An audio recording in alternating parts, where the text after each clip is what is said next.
and let it go. Together we can stand, come what may, and our future lies in us.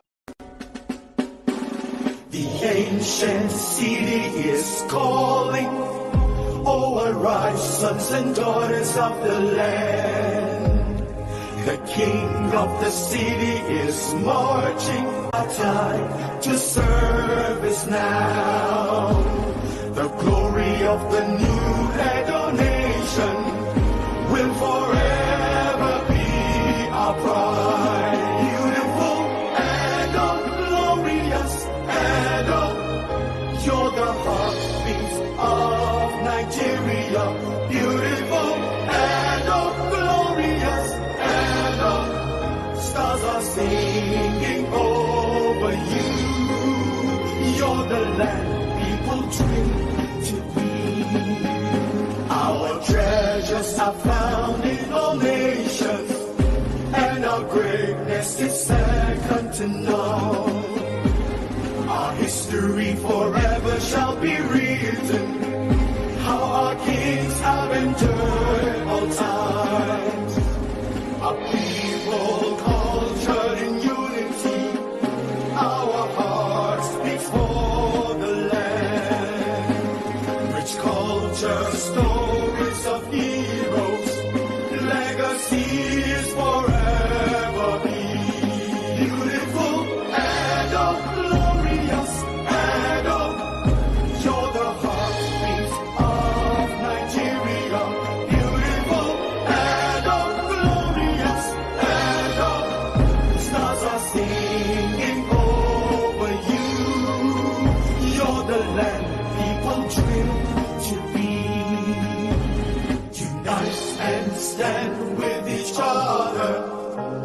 Forgive and let it go. Together we can stand, come what may, and our future lies in us. The ancient city is calling.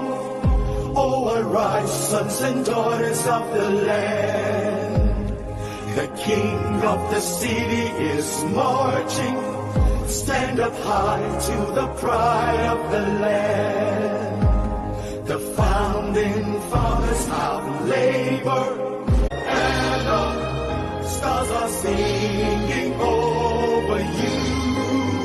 You're the land people dream to be. Our treasures are found in all nations, and our greatness is second to none. Our history forever shall be written, how our kings have endured all times. Our people cultured in unity, our hearts beat for the land. Rich culture, stories of heroes, legacies forever be. Beautiful Edo, glorious Edo, you're the heartbeat of Nigeria. Beautiful Edo, glorious Edo, stars are singing over you. You're the land people dream to be. Unite and stand with each other. Forgive and let it go. Together we can stand, come what may, and our future lies in us. The ancient city is calling. Oh, arise, sons and daughters of the land. The king of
no go fit in my shoes.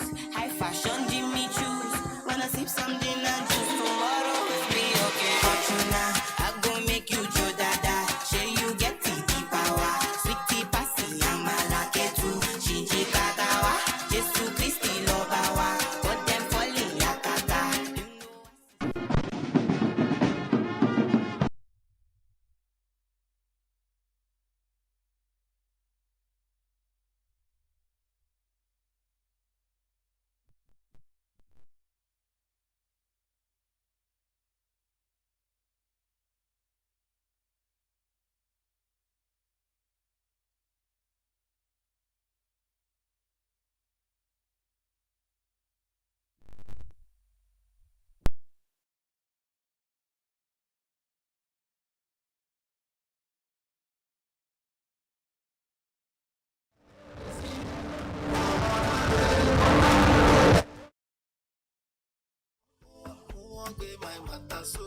I'm only human, so make nobody para. Say I carry woman, she na man way I for carry, fuck all the rumors. I need that when I talk, say I be pastor. If you know, you know, it can walk, it is not, I got talk.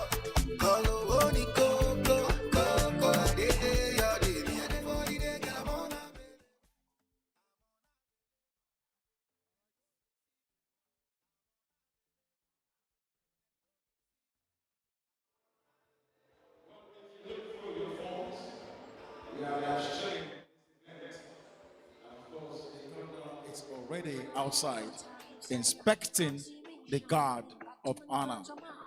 Shortly, they will be entering into this very wonderful arena for the interactive section right here with His Excellency, the Governor of Edostate.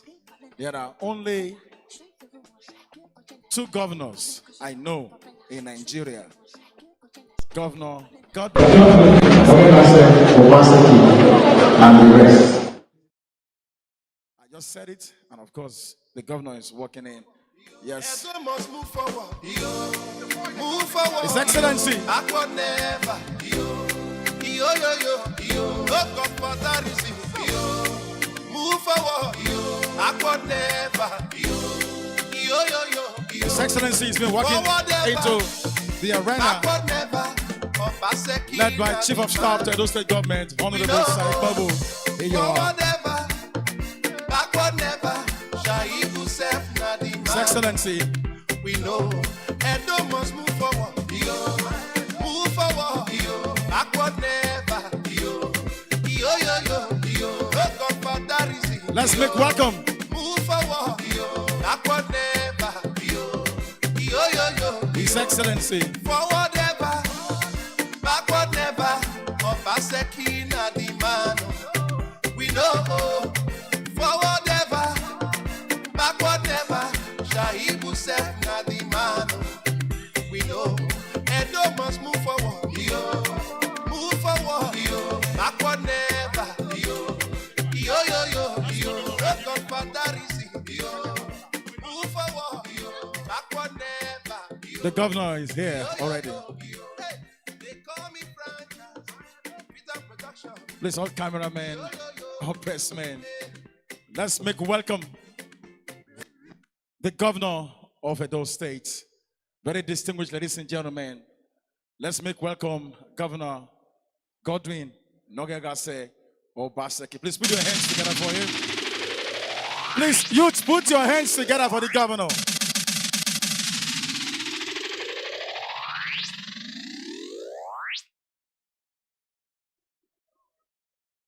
Please, let's be upstanding for the national anthem. And after that, we shall continue with all directions. The national anthem, please. DJ emoji, if you set.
Quickly, let's do the Edo national anthem because Edo is our state. I must do that. DJ Emoji, help us with that. The ancient city is calling. Oh, arise, sons and daughters of the land. The king of the city is marching. Stand up high to the pride of the land. The founding fathers have labored, and our time to serve is now. The glory of the new Edo nation will forever be our pride. Beautiful Edo, glorious Edo, you're the heartbeat of Nigeria. Beautiful Edo, glorious Edo, stars are singing over you. You're the land people dream to be. Long live Edostate. Long live the Federal Republic of Nigeria. Very distinguishedly, we welcome His Excellency, the very governor of Edostate, Governor Godwin Nogegase Obaseki. Please put your hands together for him. Thank you so much, sir. Seated close to my amiable governor is a one-time legislator and, of course, now the chief of staff to Edo State government, talking about Honorable Osaigbovu Eyoha. Please put your hands together for him. Thank you. I also want to make welcome very corrosively to my own boss, the SA to the media, to the governor on media projects. Very distinguished, should I say honorable now, or Comrade Crusoe Osagi. Please put your hands together for him. Thank you so much, sir. God bless you. Quickly, without wasting time, we'll be calling on the newly elected chairman to come give us his welcome address. And of course, it's an interactive section. We shall be interacting with the governor today on ways, of course, we can move forward. And where you're sitting, it's one place done by our dear governor, where we are enjoying the ACs, and of course, the ambience is very beautiful. Please put your hands together again for our dear governor of Edo State. The vacancy governor. Thank you so much, sir. Quickly, I won't waste time. I want to call on the chairman, the National Youth Council of Nigeria, Comrade Joseph. Like I heard, the man with 2 Bible names, Joseph Moses, have been there to come for the welcome speech. And after that, we shall move to the man. Yes. Welcome speech. Come forward. See, I spend day like this sunrise. I will never leave your side. I will never, ever. I dedicate my time to my God. Build the youth! Build the nation! Don't destroy the table, build the youth. All right. Your Excellency, the Executive Governor of Edo State, Mr. Godwin Obaseki, past leaders and ancestors of council, past chairmen, my family, members of the press, all security agencies here present, members of VYOs here present,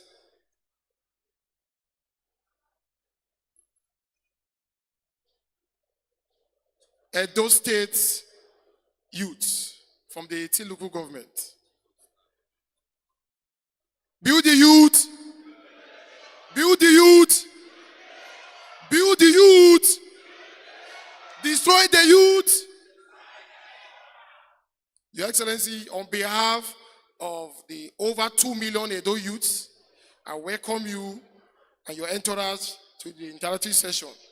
We want to also thank you for the enabling environment and the support you have given to Edo youth over time. Once again, Your Excellency, on behalf of the over 2 million Edo youth, I welcome you to the occasion. Thank you, and God bless you.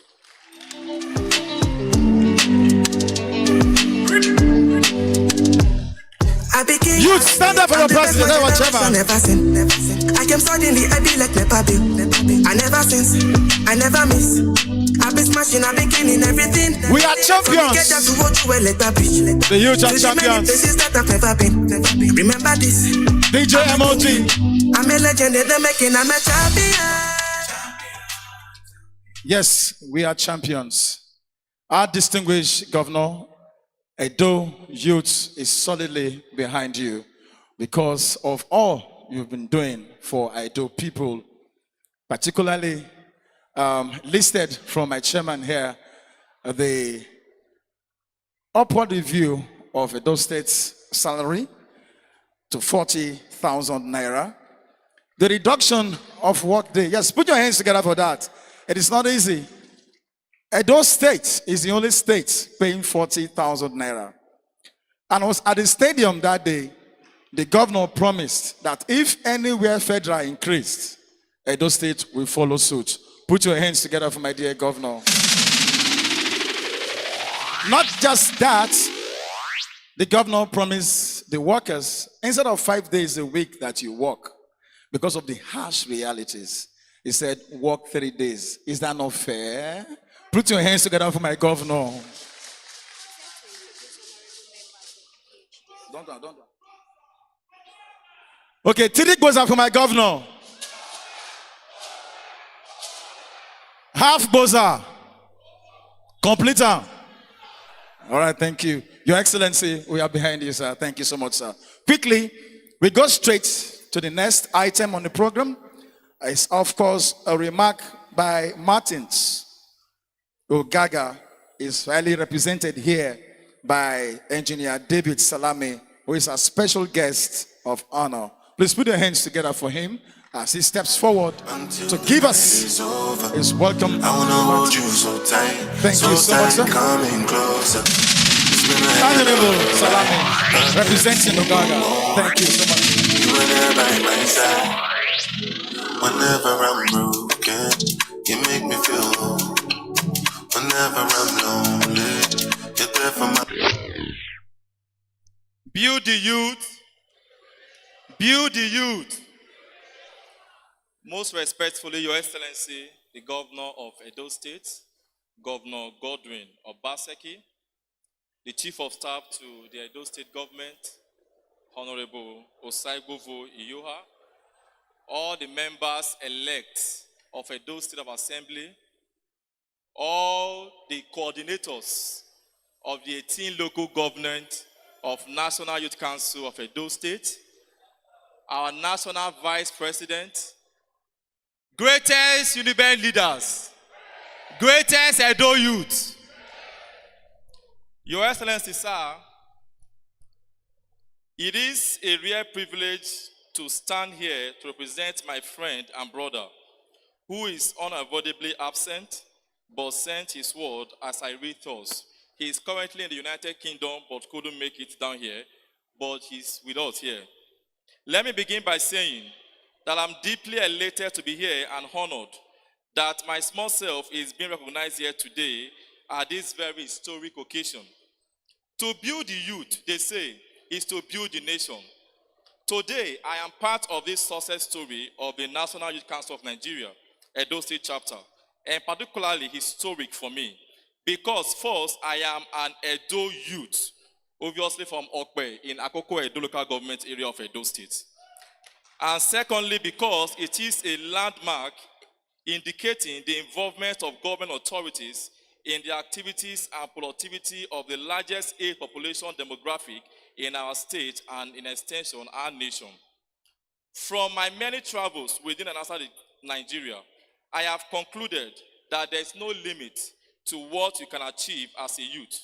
My own success story would not have been possible but for the opportunities that comes with progressive youthfulness. The world is revolving around youthful ideas that are setting a path for unprecedented advancement in different sectors of the world economy. and these ideas are youth-driven. I hereby enjoin our dear Edo youths in Edo State, you and I, to explore the innumerable opportunities that comes with youthfulness at this time, the unrestricted access to cyberspace, and take advantage of its heterogeneity. As I will always say, the dexterity of the internet is worth more than 8 billion oil wells. If the world's population is 7 billion, it means there's one oil well for you and for you on the cyberspace. When you decide to see it as one, that's when you start drilling your oil.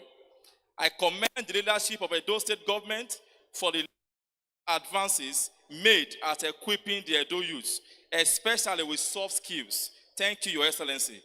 That will be relevant in this dynamic and fast-changing cyber world. We see it, we commend you. We are also open to partnering with the government in assisting youth achieve their God-given potential. I use this opportunity to thank the digital governor of Edo State, whose developmental strides in tech and cyber utility is unparalleled across Nigeria. His efforts in equipping the youth through Edo Job, the Edo Innovate programs, in partnership with Wazobia and the French government, are timely and productive. However, we call for more collaborations, Your Excellency, as there are a lot of countries with whose collaboration we can further achieve our goals, building the youth for greater productivity. I also plead that the National Youth Council of Nigeria, Edo State, receives all needed support from the government, Your Excellency, sir, essential for maximum effectiveness, as we remarkably look towards the end of your administration and count the many successes in the area of youth inclusiveness in your government. We also use the opportunity to call for more youthful appointments based on merit and competence. We envisage more meritorious appointments that made due to possible professional contributions from the appointees in their respective offices, and not on the basis of party leadership recommendation or godfatherism, which you so against. I particularly also want to congratulate the newly elected and now inaugurated leadership of the National Youth Council of Nigeria. Please, a little applause for all of them, please. Bear in mind that this is an opportunity to serve my dear friend, Comrade Moses, to serve the youth of Edo State, because we are elected to represent their interests. It is a clarion call to generational affectation and impact, an opportunity to pay the debts that you owe to history and posterity. Therefore, I enjoin you to use your powers within your office to affect the lives of Edo youth positively. I also assure you of my unwavering commitment and support to seeing more Martins or Gagas in Edo State springing up and succeeding under your administration. Once again, thank you for having me. God bless NYC and Edo State. God bless Edo State. God bless Nigeria. Build the youth.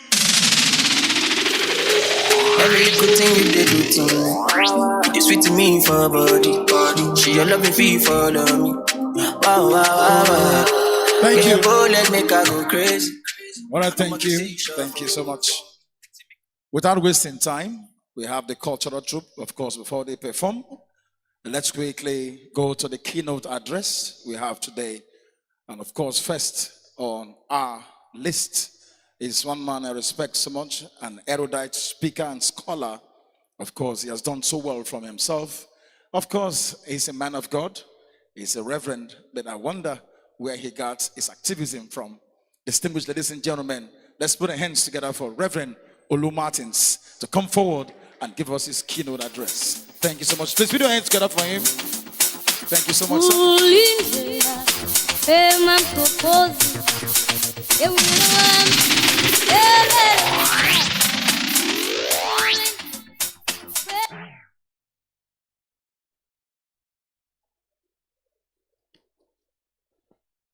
Because I'm a pastor, I observed that part of the lineup of today's activity is an opening prayer. And for some reason, the MC forgot to take an opening prayer. And there's no beginning that does not begin without a beginner himself. He's called the Ancient of Days. He's called the I Am that I Am. He's called the cluster of campfire in the vineyards of Engedi. He's called the rose of Sharon. He's the one who sits in heaven and maketh the earth his footstool. He rides upon the wings of cherub. He's the one that began the beginning that has no beginning. He's Jehovah Shammah. He's Jehovah Nissi. He's Jehovah Adonai, the man of war who has never lost a battle. He's the ageless God who sits upon the circles of the earth. He said, the heaven is my throne and the earth is my footstool. If that God is also your God, can I hear you say, yay?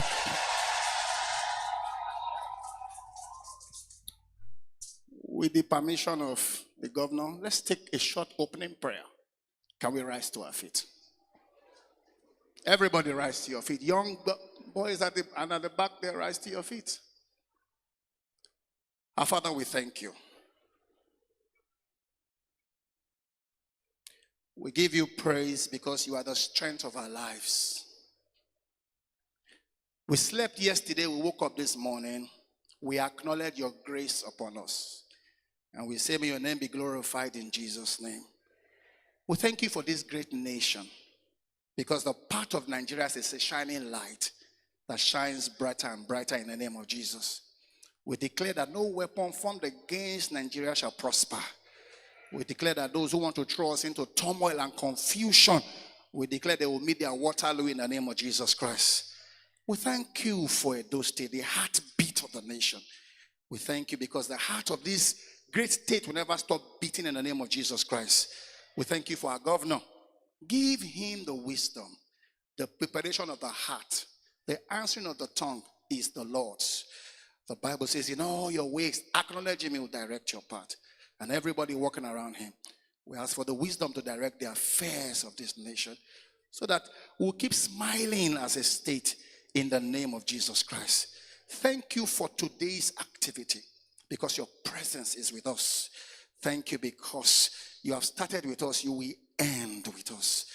And by virtue of this opening prayer and by the kind permission of those who organize this event, we declare officially under heaven, under God, this program commenced in the name of God the Father, in the name of God the Son, in the name of God the Holy Spirit. Let somebody shout hallelujah.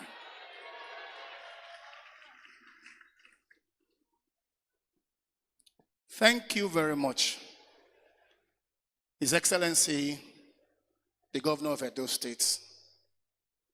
Please permit me to stand, like they say, on existing protocol so that we can be brief, because for orators and senators, brevity, I'm told, is prescribed.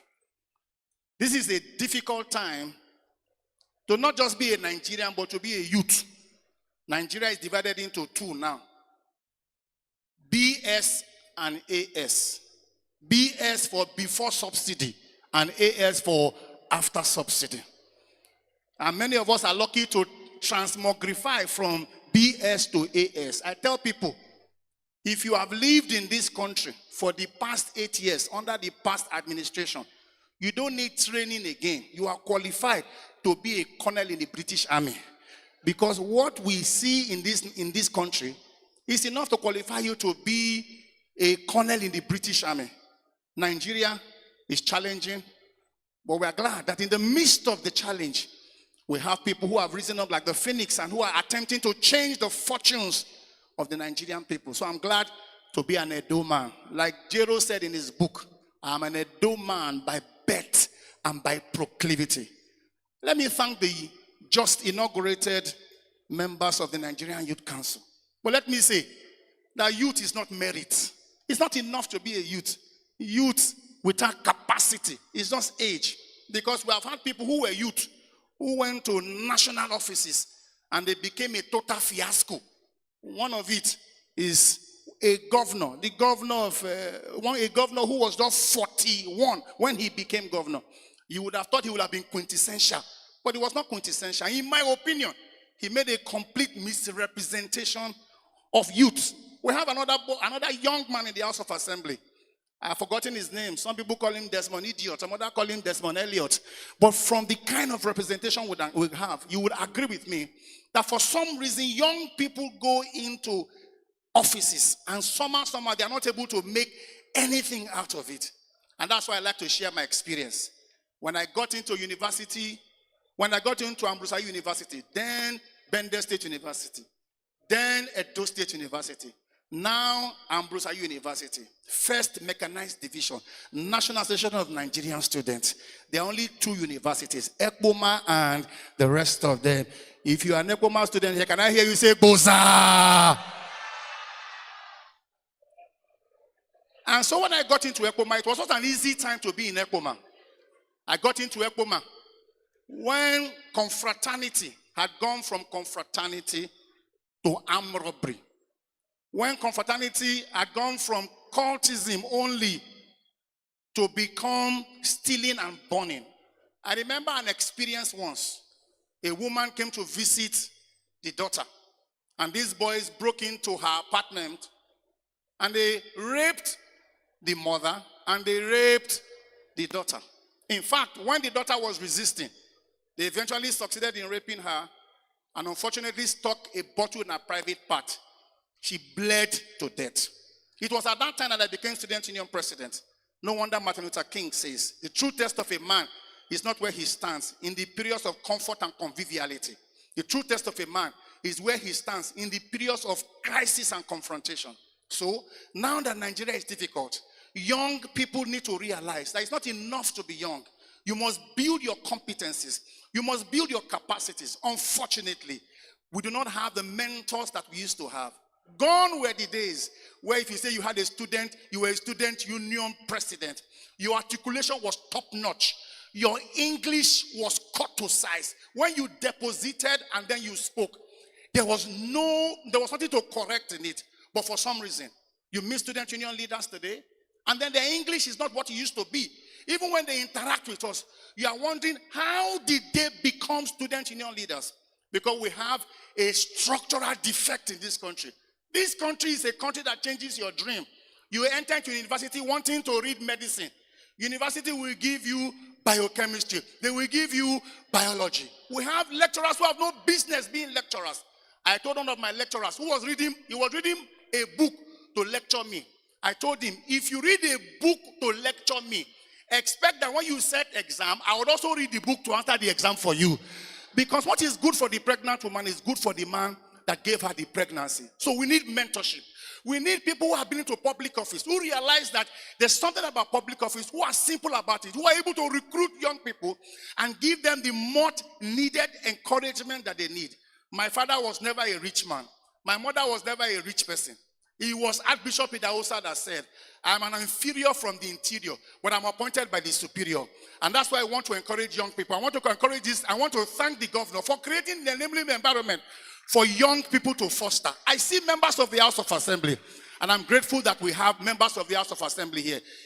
Who are young people, if your father is not rich, there's still a future for you. If your mother is not rich, there's still a future for you. What you need to do is to believe in yourself. If nobody believes in you, believe in yourself. Fortunately, we have a governor that has laid the template for everybody to become something. And that's why the Archbishop Idahosa again once said, if you have a desire, do not retire, but refire to acquire your desire. This is the best of time for any young person. Take advantage of the opportunities before you. And I can tell you that, like me, you may not have a rich father, but you can become something. I hope with these few points of mine, I've been able to convince you, and not to confuse you, that it is better to look forward for the future, and the future will work for all of us. Thank you very much for the opportunity. Oh, I said, I've come to say thank you. I said, no man. Build the youths. Build the youths. Please, those behind, can we maintain some decorum? The noise is too much. Please, let's be silent, please. Thank you. Thank you so much. Please put your hands together for Reverend Olu Martins for that beautiful speech. Like I said before, if you give him the mic, he knows what to do with it. Quickly, another keynote address in just less than 10 minutes, please. We want to invite to the podium the former SSA to President Goodluck Ebele Jonathan on youth affairs from 2011 to 2015. He is, of course, currently studying his studies in the UK. Distinguished ladies and gentlemen, Honorable Jude Imagwe to come forward. Please. Honorable Jude Imagwe. Thank you so much, sir. I will never leave your side. I will never ever. I dedicate my. Your Excellency, the Governor of Edostate and his entourage, the Chairman of Edostate Youth Council, in whose honor we are here today, former presidents of this council, men and women that have contributed to the growth and the future of this council, past chairmen, our fathers, mothers, and brothers. Build the youth. This one is very weak. Oh. Build the youth. Let us carry out an exercise. I want to know between the front seaters and the back seaters, who are those that are truly represented here. So I will ask, build the youth from the back. Let me get your response, and build the youth from the front. So let's start from the back. Build the youth. Let's come to the front. Build the youth. No, this one is not clear. I'm not Professor Mahmoud. Let's go back to the back. Build the youth. The front. Build the youth. The answer is clear. Your Excellency, let me thank you for creating an enabling environment like this for young people to interact, and to commend you for your thoughts and your fatherly disposition. And again, a day like this, that is June 12th, is significant in the future of our struggles in Nigeria. Whatever is bettered today, which is democracy, the product of June 12th is a resonance of what we are celebrating. And so in the spirit of June 12th, I congratulate the new ESCO that will be piloting the affairs of young people in Edostate. It therefore means we are saddled again today with a new responsibility. And that responsibility doesn't come easy. It is my prayers that God will give you the grace to lead people to the destination they expect you to lead them to. And to us young people, we are seated today like my brother have deposited, Olu Martins. Unfortunately, he referred to his institution as the infantry of Nigerian struggle. I am still very struggling to see if I can come to reality with that terms. Because in students' movement, when the University of Benin represents,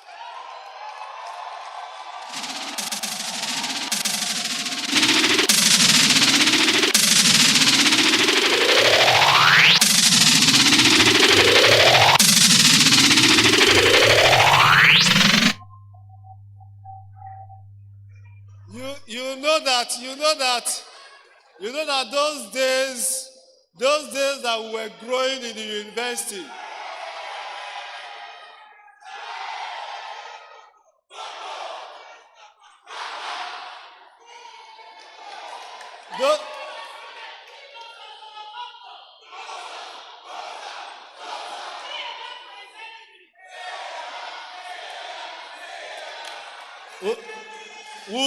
we will get to that stage. Kulu kulu. Make una no make us drag our legs come out now. We don't wear jacket. We know they struggle again. You know those days, if you are in University of Benin, we know we are the greatest. Then if you are going to Ambrose, hold on. If you are going to Ambrose Ali University as it then was, we say we are going to either glorified secondary school or an advanced secondary school. So, for us to actually let Olu Martins know that we are represented here, Let us do it in our tradition. Greatest universe students! Ever conscious universe people! Greatest Bagba! Fundamental Kiki! Articulate Gbogbo! I want to hear, no. I want to inform. I want to deposit. I want to articulate. I want to vibrate. Kulu kulu.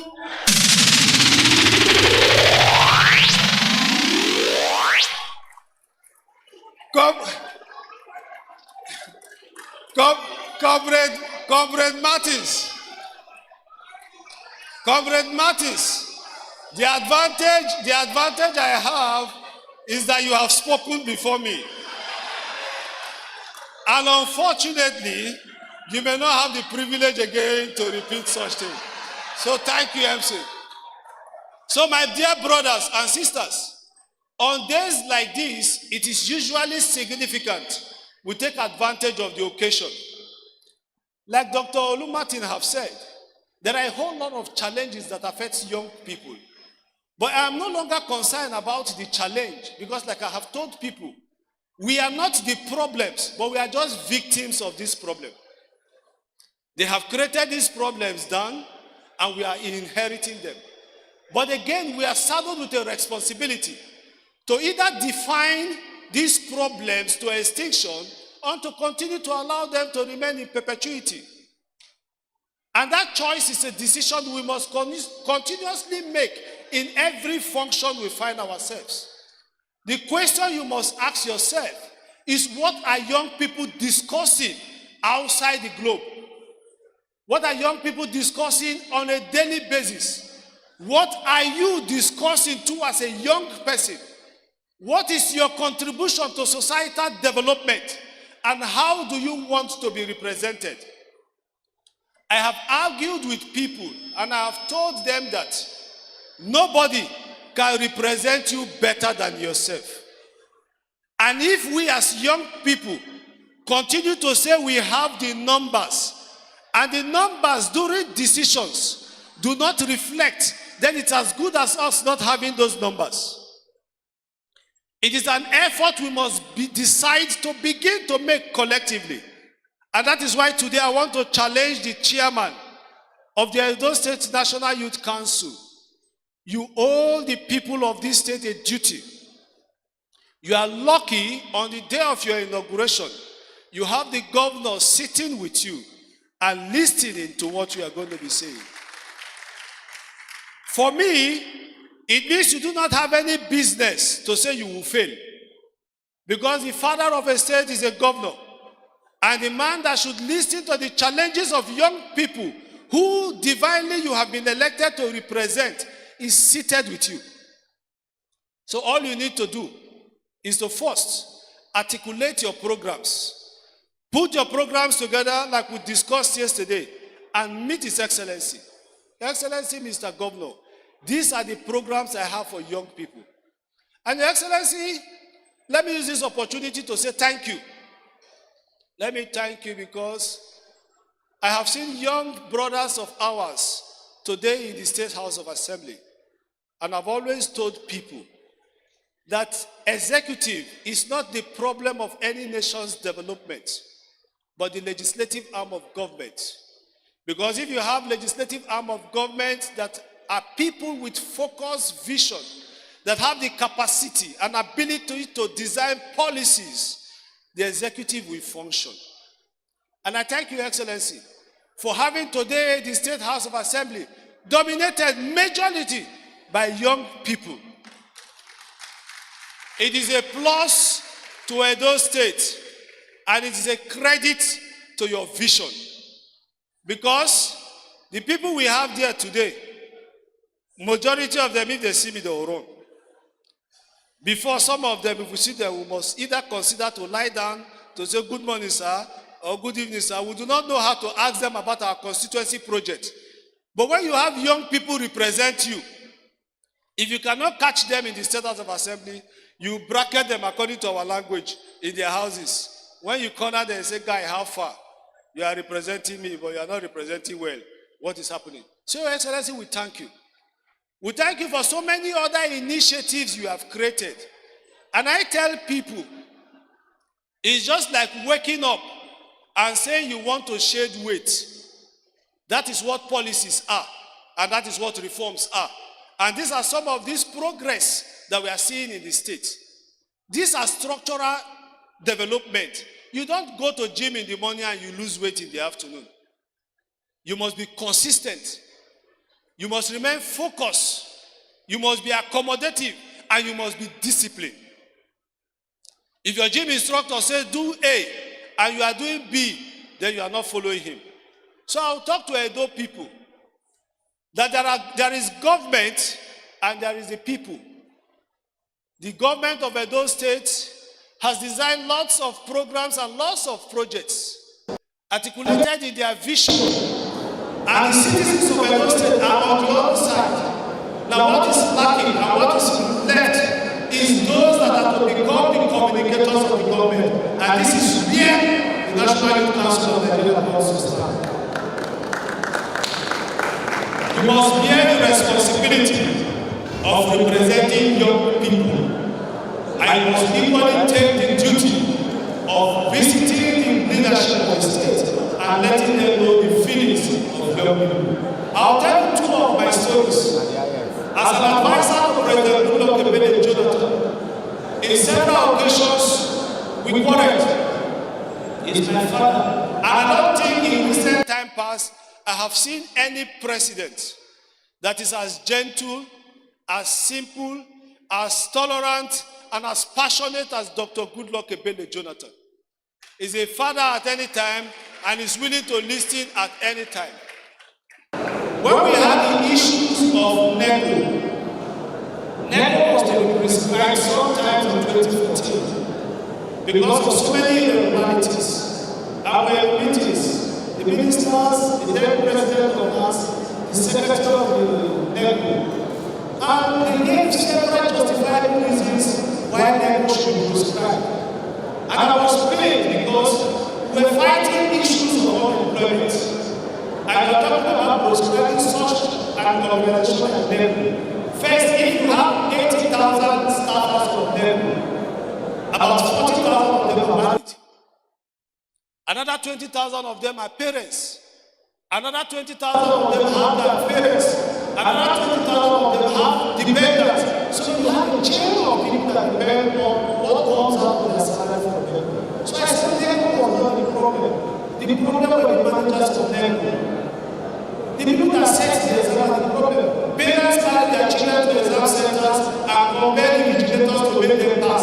Is NECO the problem? Teachers carry script and sell them out to parents to buy. Is NECO the problem? So NECO was not the problem. And we were able to discuss the issue and it solved the problem. NECO was not proscribed and NECO still exists till today. The second is when we had an issue with the National Youth Council of Nigeria. I saw Solomon, Dr. Basha Solomon. It was so heated that everybody had thought that hell was going to be let loose. Why I'm saying this, Mr. Chairman, is sometimes when we are before the governor or when we are before authority, all you owe them is the truth. All you owe them is the truth.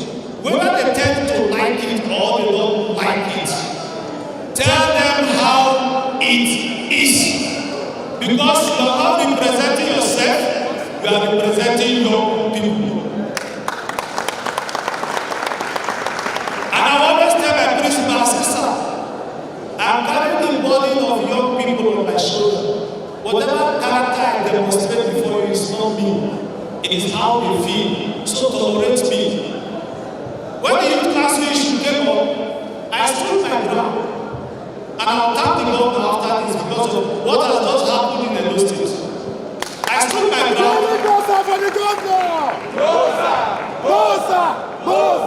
I stood my ground and I told my then minister, as our minister, it is not your business to have conducted election of the council. I should conduct it. If I make mistake, you will cover for me. But if you go out and expose the government and you make mistake, I will not cover for you. They went out and there was crisis. And when we came back, the vice president said, when we came back, I told them I wrote officially. And I said, no election has been conducted. And on the strength of my knowledge, government should not recognize anybody. Because they have their ways around governance. They met with ministers and they said they should recognize them. I still wrote another memo to the president. I said, Mr. President, there was no election that has been conducted and nobody should be recognized by government. They went back and they used the then secretary to the government. And he now wrote a letter to me and said, I should receive them on behalf of the president. And I wrote back to him. I said, the circumstances that surround the decision I have taken initially have not changed. And on the basis of this principle, I still don't recognize the existence. Simple and short. And they thought I was going to let loose. Sometimes I packed my things and I left the office so that every time I'm going to work out, 2,000 naira in my pocket. If I'm sat on the road, I can leave the driver, I take the medical taxi, and I go to the house. But something happened. It got heated to a point that the president had us to know the truth. And he said, everybody should be seated. And we sat for 11 hours to resolve the issue of the council.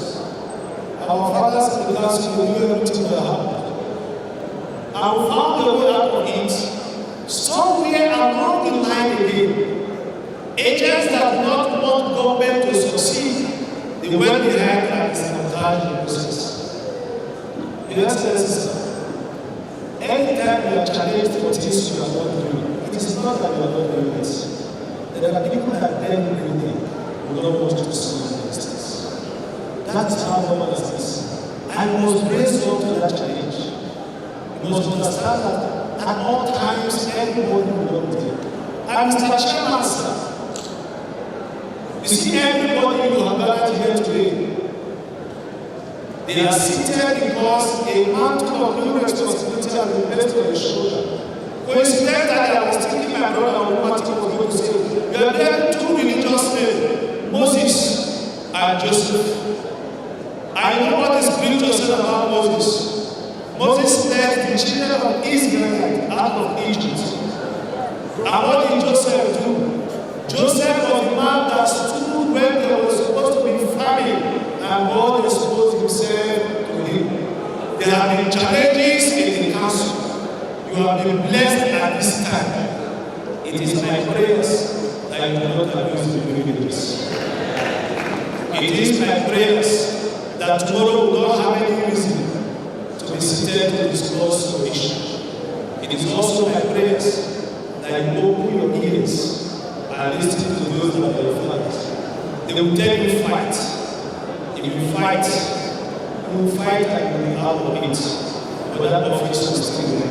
But the best thing that you out of the office, make meaningful contribution to the government, suggest policies and youth-oriented programs to the government.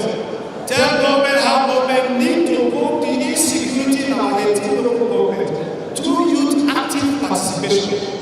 Tell government how government needs to engage young people, artisans, those that have not completed their education, and those that are still in school, how they can be civically engaged to participate in activities of government. Meet government, understand the policies of government, and translate those policies in local languages to young people so that they will understand. If you do that, the sky is the limit. But if you do not do that, we will still be seated. And finally, my brothers and sisters, there is no university that is greater than the others. We are all graduates of respective universities. We will soon go into the interactive section and the panel section. I would want us to participate because I want to ask a whole lot of us questions. I want to ask us questions. And some of us will go winning something. But you can only win if you participate. We are fortunate and privileged of a day like this to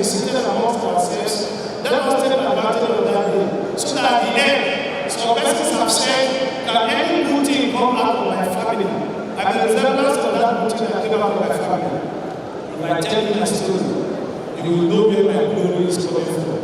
But my story is that story that, like that man that does not have a star without a star. For every star you see has got a star. It depends on how you choose that star. And look at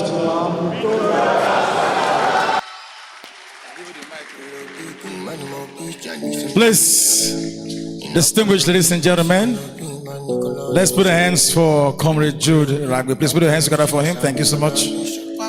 Thank you so much, sir. Thank you. All right. Next on our lineup of programs today, we'll be quickly presenting a gift to His Excellency, our dear, amiable, remarkable Governor. Okay, we should continue. Okay, thank you. All right, the next is our lecture for today. The main speaker is, I want to beg that the time should be cut a little bit, but then because I know this man is the CNC of English. Of course, he knows it all when it comes to academics. He has done so well for himself and for the great common people. Very distinguished ladies and gentlemen, a professor of no mean repute. Distinguished ladies and gentlemen, let's make welcome Professor Eddie Iragbe from the greatest of the greatest of the greatest University of Benin. Please put your hands together for your own Eddie Iragbe. Thank you so much, sir. God bless you. You will watch his prowess, his demonstrations, and of course, the way he uses his left hand. You will see all of them now. Thank you so much, sir.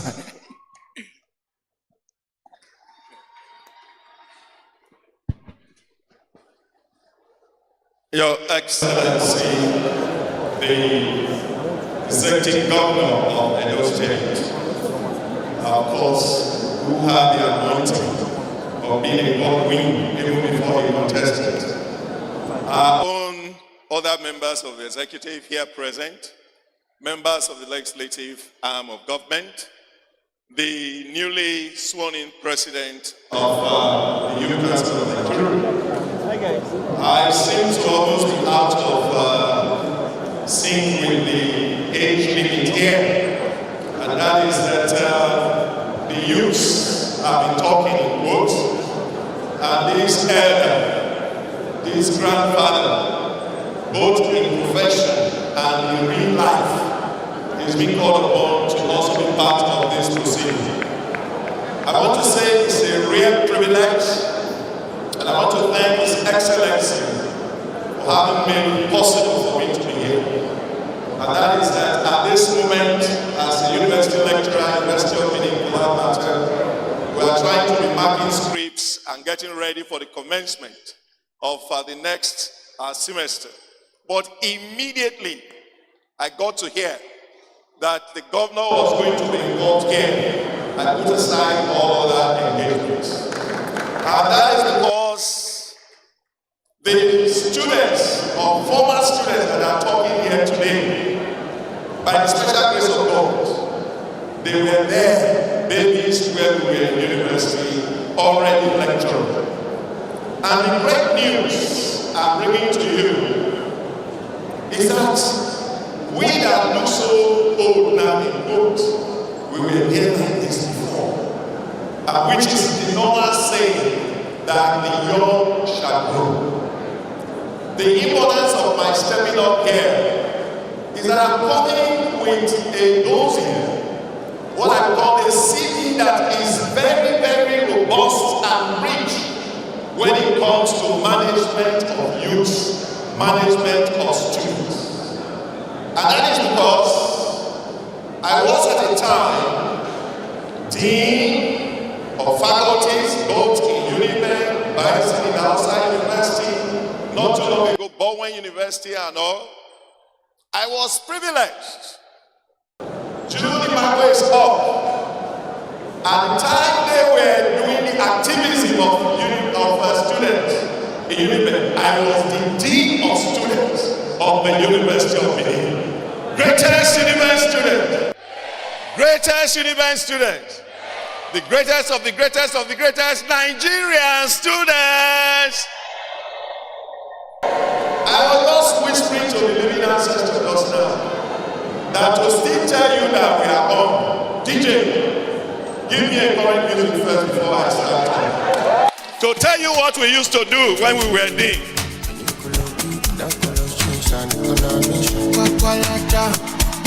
Papalata, I enter from Abuja, Papalata. Only water can face the water. I know fit for some, me feel pass my power. Roll up a shalom, I get for Papalata. Thank you, thank you, thank you, thank you. In those days, when we were dean of students, great auditorium of UNIVENT, we were always there to boogie with our students. But for please, I know that the day has been fast spent. There is a small disconnect here. And what is that disconnect? When I was approached to come and give a lecture on a topic of the use and sustainability of democracy in Nigeria, I took it as my normal national assignment. Your Excellency, here with me is a paper of 35 pages, researched on issues of democracy, meaning of democracy, good governance, voters, questions and problems of voters, the Nigerian political development, the challenges, and so many other items that have been looked into exhaustively here. In this same paper, I looked at because, incidentally, Congress, the National Youth Council of Nigeria, the interests, all of them, we have always been interacting, have always been a resource person. The year 2018, 2017, 2018, 2019, I was the guest speaker for all the youth programs as far as the National Youth Service was concerned. What it means, and this is my apology here, is that I have put here a very robust paper, but time will not permit it, and circumstances will not permit it. And of course, the organizers also made sure, by not giving me a podium where I can speak from, that there is no way I can read anything to you. But what are one or two of the things I want to now draw our attention to? Incidentally, I listened to Mr. President this morning, and I was in a way saying, thank Mr. President for drawing our attention back to the essence and importance of democracy and why we must struggle to keep it, why we must make sure it is sustained in our place. We have a historical experience, documented and all of it to back it up. The message I want to give to you is that most of the great nations of today, United States, all of them put together, they are already practicing, they are there with democracy. The information is, there is no democracy today anywhere in the world that doesn't have its own problems. That is to say, you must first of all recognize the importance and value of democracy as a system of government, and then know how it is best practiced, but then always know that democracy is a work in progress, which is never really perfect. There are always bound to be challenges. I want to just simply tell you here that not too long ago, we witnessed what happened in the United States of America. And what was it all about? The #1 democratic nation in the world had issues about elections, about protests, and all of it. So whatever challenges we are facing, please let us know that we are not alone. That is the first point I want to raise here. The second is that the advantages of democracy are such that our youths must really be part of what is going on. One bit of information, Your Excellency, which I want our youth to take note of, is that there seems to be this belief somewhere along the line that the youths or the younger ones have not been part of governance in Nigeria. That is not true. It is not true because I went back to 1999. The first set of governors that a number of our states had, they were all below 50. The governors that we had at that time. Edostate was one of them. Cross River State was one of them. Delta State was one of them. A good number of those states, number of those governors celebrated their 50th birthday while they were already governor. What does it mean? They were young men. And so we go around, local government chairmen, councillors, many of those representing us in houses of assembly. What have been their age ranges and all of it? It is not a question of age alone. It's a question of vision, education, being focused and being committed, being patriotic in terms of your commitment when it comes to democracy. So it's not just a factor of age that is the answer to the democratic challenges of Nigeria.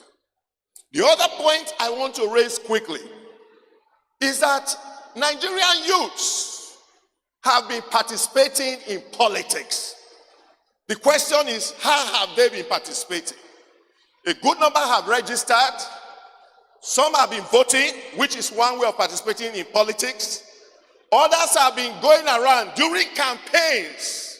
Who are those that are in the vanguard of campaigns? The youths are there. They normally are mobilized. Who are those that are party agents, for example, during elections and all? The youths are the ones that are involved. There is one negative angle, however, where our youths have been heavily involved. And what is it? Is that when it has been for quite some time, issues of violence, issues of rigging and all of that, who for a long time have been in the vanguard of it, the youths have been. That, of course, is not what we are looking for.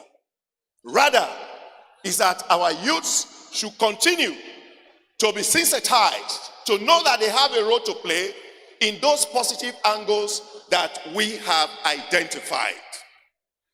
My other part of the message is that Nigeria is not a failed state. We should not give up on Nigeria. Why am I saying so? In some of my presentations, I have indicated how democracy guarantees changes in governance. What do we mean? It is periodic. Elections are known. If you want to know the value and importance of democracy, why we should learn to be patient.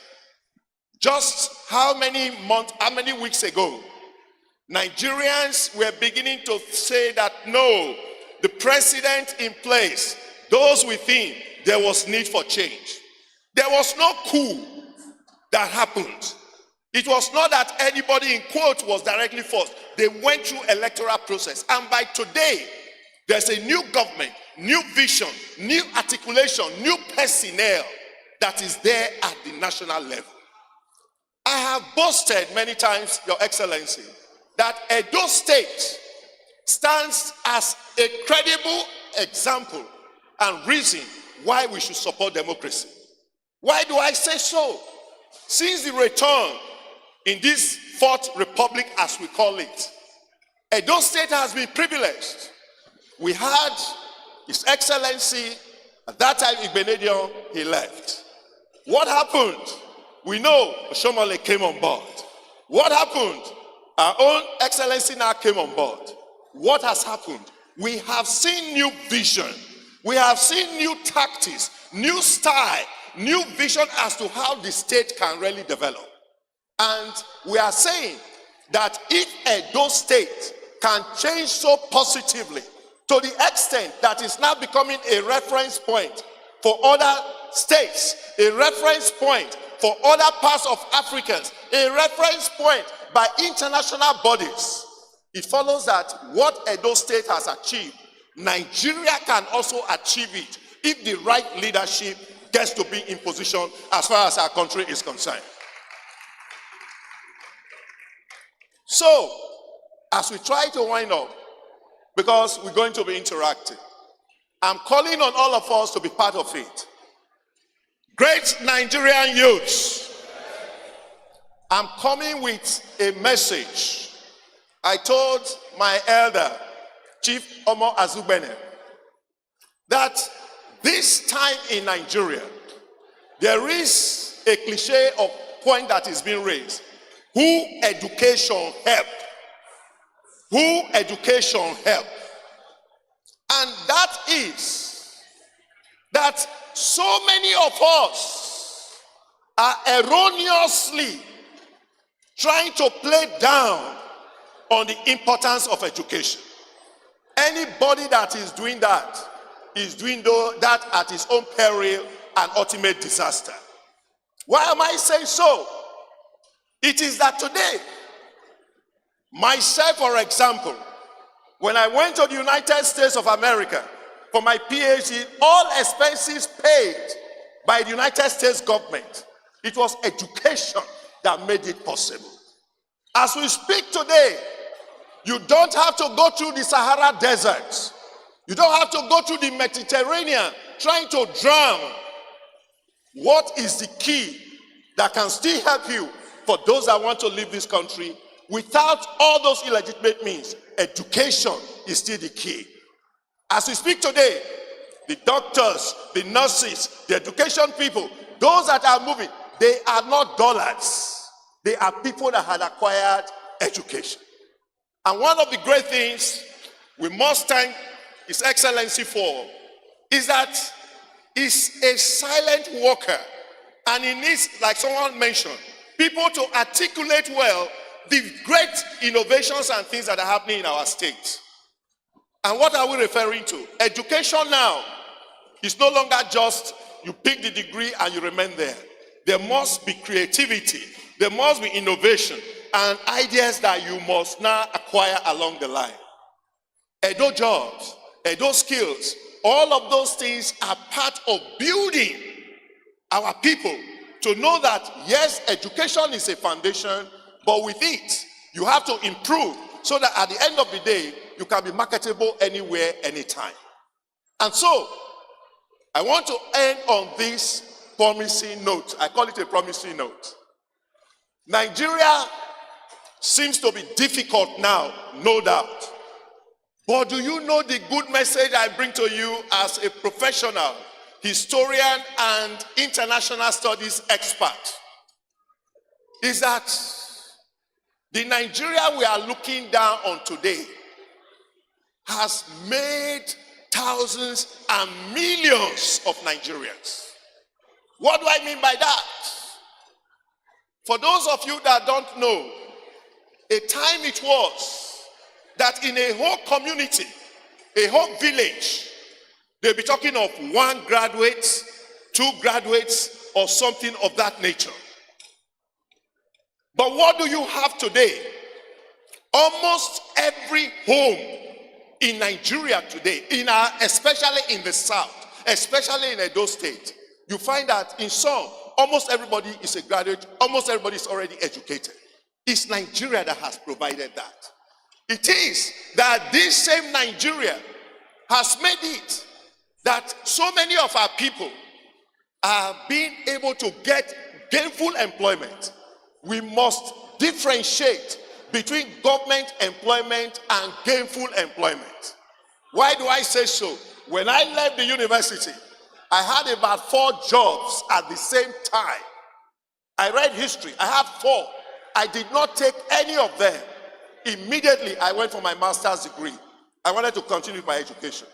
But today, PhD holders, master's holders, if they say their focus is on government job, they keep moving and looking for jobs. But then, the environment we are in is one where jobs can actually, if you look well, you prepare yourself and you are creative, you can survive very well. We cannot give up on Nigeria. It remains a great country where we must continue to work. We must continue to believe in it and believe that ultimately Nigeria is going to be the giant of Africa that its founding fathers had envisaged it to be. As we step aside for now, Please, democracy again, we are saying must be sustained. The youths have a critical role to play in that because the future is yours. We must be patient. As far as Nigeria is concerned, we must equip ourselves well, educationally, skills-wise, so that we can survive in the Nigeria of tomorrow. And ultimately, we know that this nation, as I look around me, I see my former students in different positions. Some of them, even Jude that spoke now, being an advisor to Mr. President. My own in Abulele there, haven't been a chairman, local government. Now, member of us, a student I was teaching in the first degree the other time, is that your own will also transform and be better in the future. What we are calling for is for us to remain focused, be law-abiding, avoid crimes. I will not go into that contentious issue of, in quote, the Yahoo issue. Is another subject for another day. And it's my privilege again, and I thank Mr. Governor because what he is doing and what he has done today is one of the fundamentals of democracy. Interaction with the people, listening to them and knowing what they are asking for. And if there are errors, you can also correct them. Once again, thank you while I carry my paper for another publication elsewhere and not in this location. Thank you and God bless you. It's green, the land is green, it's green, as you see. Professor The harvest is ready. Eddie Iragbe. Please put your hands together for my dear Prof. Prof, sir, I don't know you can dance. I never knew you can dance. All right, thank you. Put your hands together again for him. Yeah, because of time, I've been instructed. Of course, the scout and the investiture will be holding on shortly. I've been instructed that the panelists for the discussion to be anchored by Mr. Isaiah Osegale. And of course, the interactive section will just go side by side with this Excellency, Executive Governor of this beautiful state, the heartbeat of the nation. Like I said before, it's only two governors I know, Godwin, Obaseki, and the other governors that I know. Please put your hands together as we make welcome our dear governor, His Excellency Governor Godwin Obaseki, to the interactive section right here in Benin City. The panelists, please come forward while the governor will join in the interactive section. We're going to be doing it together. Now the panelists. Okay, the panelists are coming. Okay. All right, Mr. Isaac Osegale. Where's Mr. Isaac? Okay. You'll be doing the coordination. His Excellency, sir.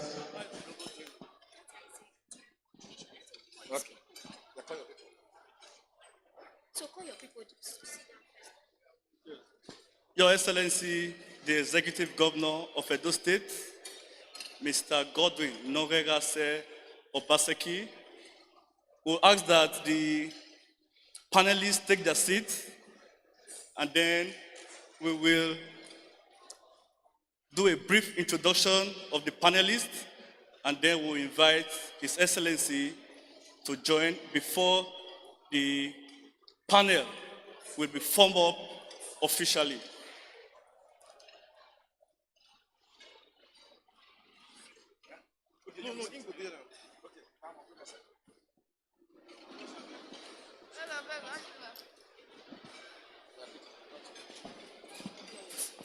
Distinguished ladies and gentlemen, we have here with us, forming up the panel discussion segment, young people of Edo State. We have here with us Comrade Iyobusa Iruge. Please, can you take a bow, sir? He is the former Publicity Secretary of the National Youth Council of Nigeria, Edo State chapter. He's also the CEO, Rome Classic Premier Foods. You are most welcome, sir. We also have here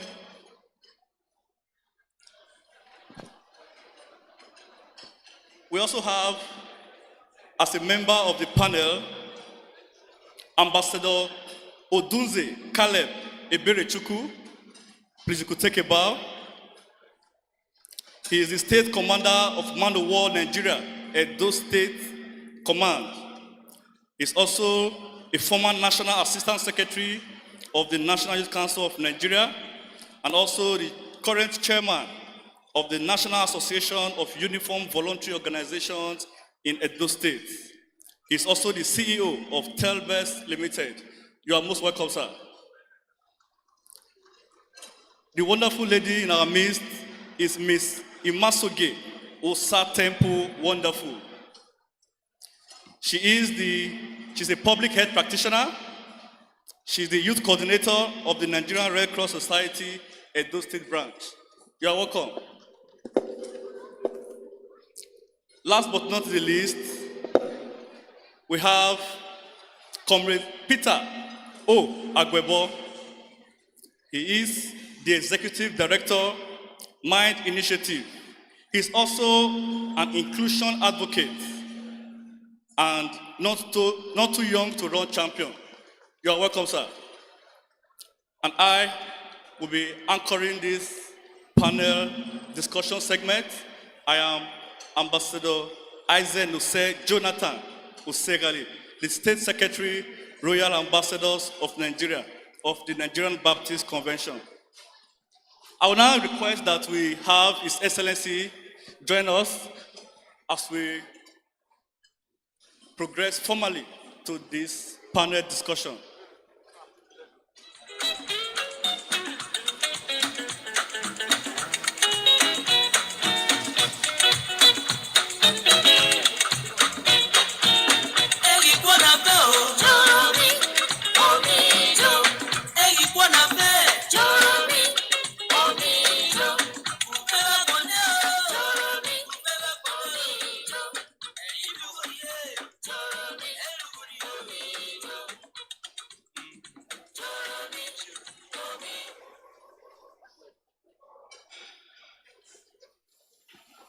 Thank you very much, Your Excellency. We will go straight to the panel discussion. The topic we have with us is youth involvement in governance, especially in Edo State. We want to look at the involvement level of youth in governance in Edo State. When we talk of youth, what comes to mind is young people. And what defines a youth, as we all know, is age.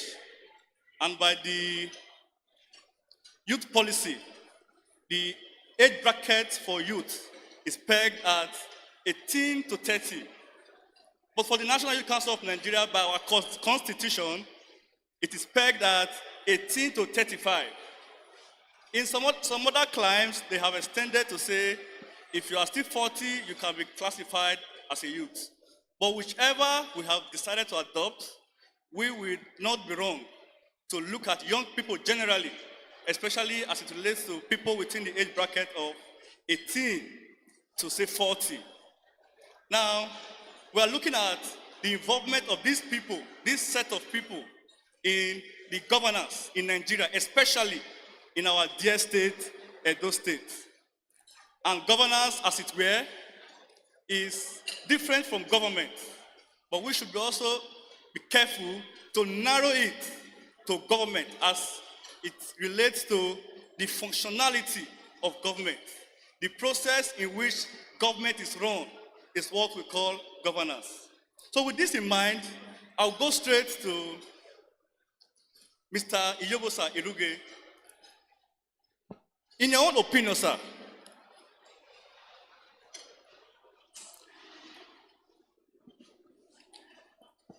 we have been talking about involving the youth.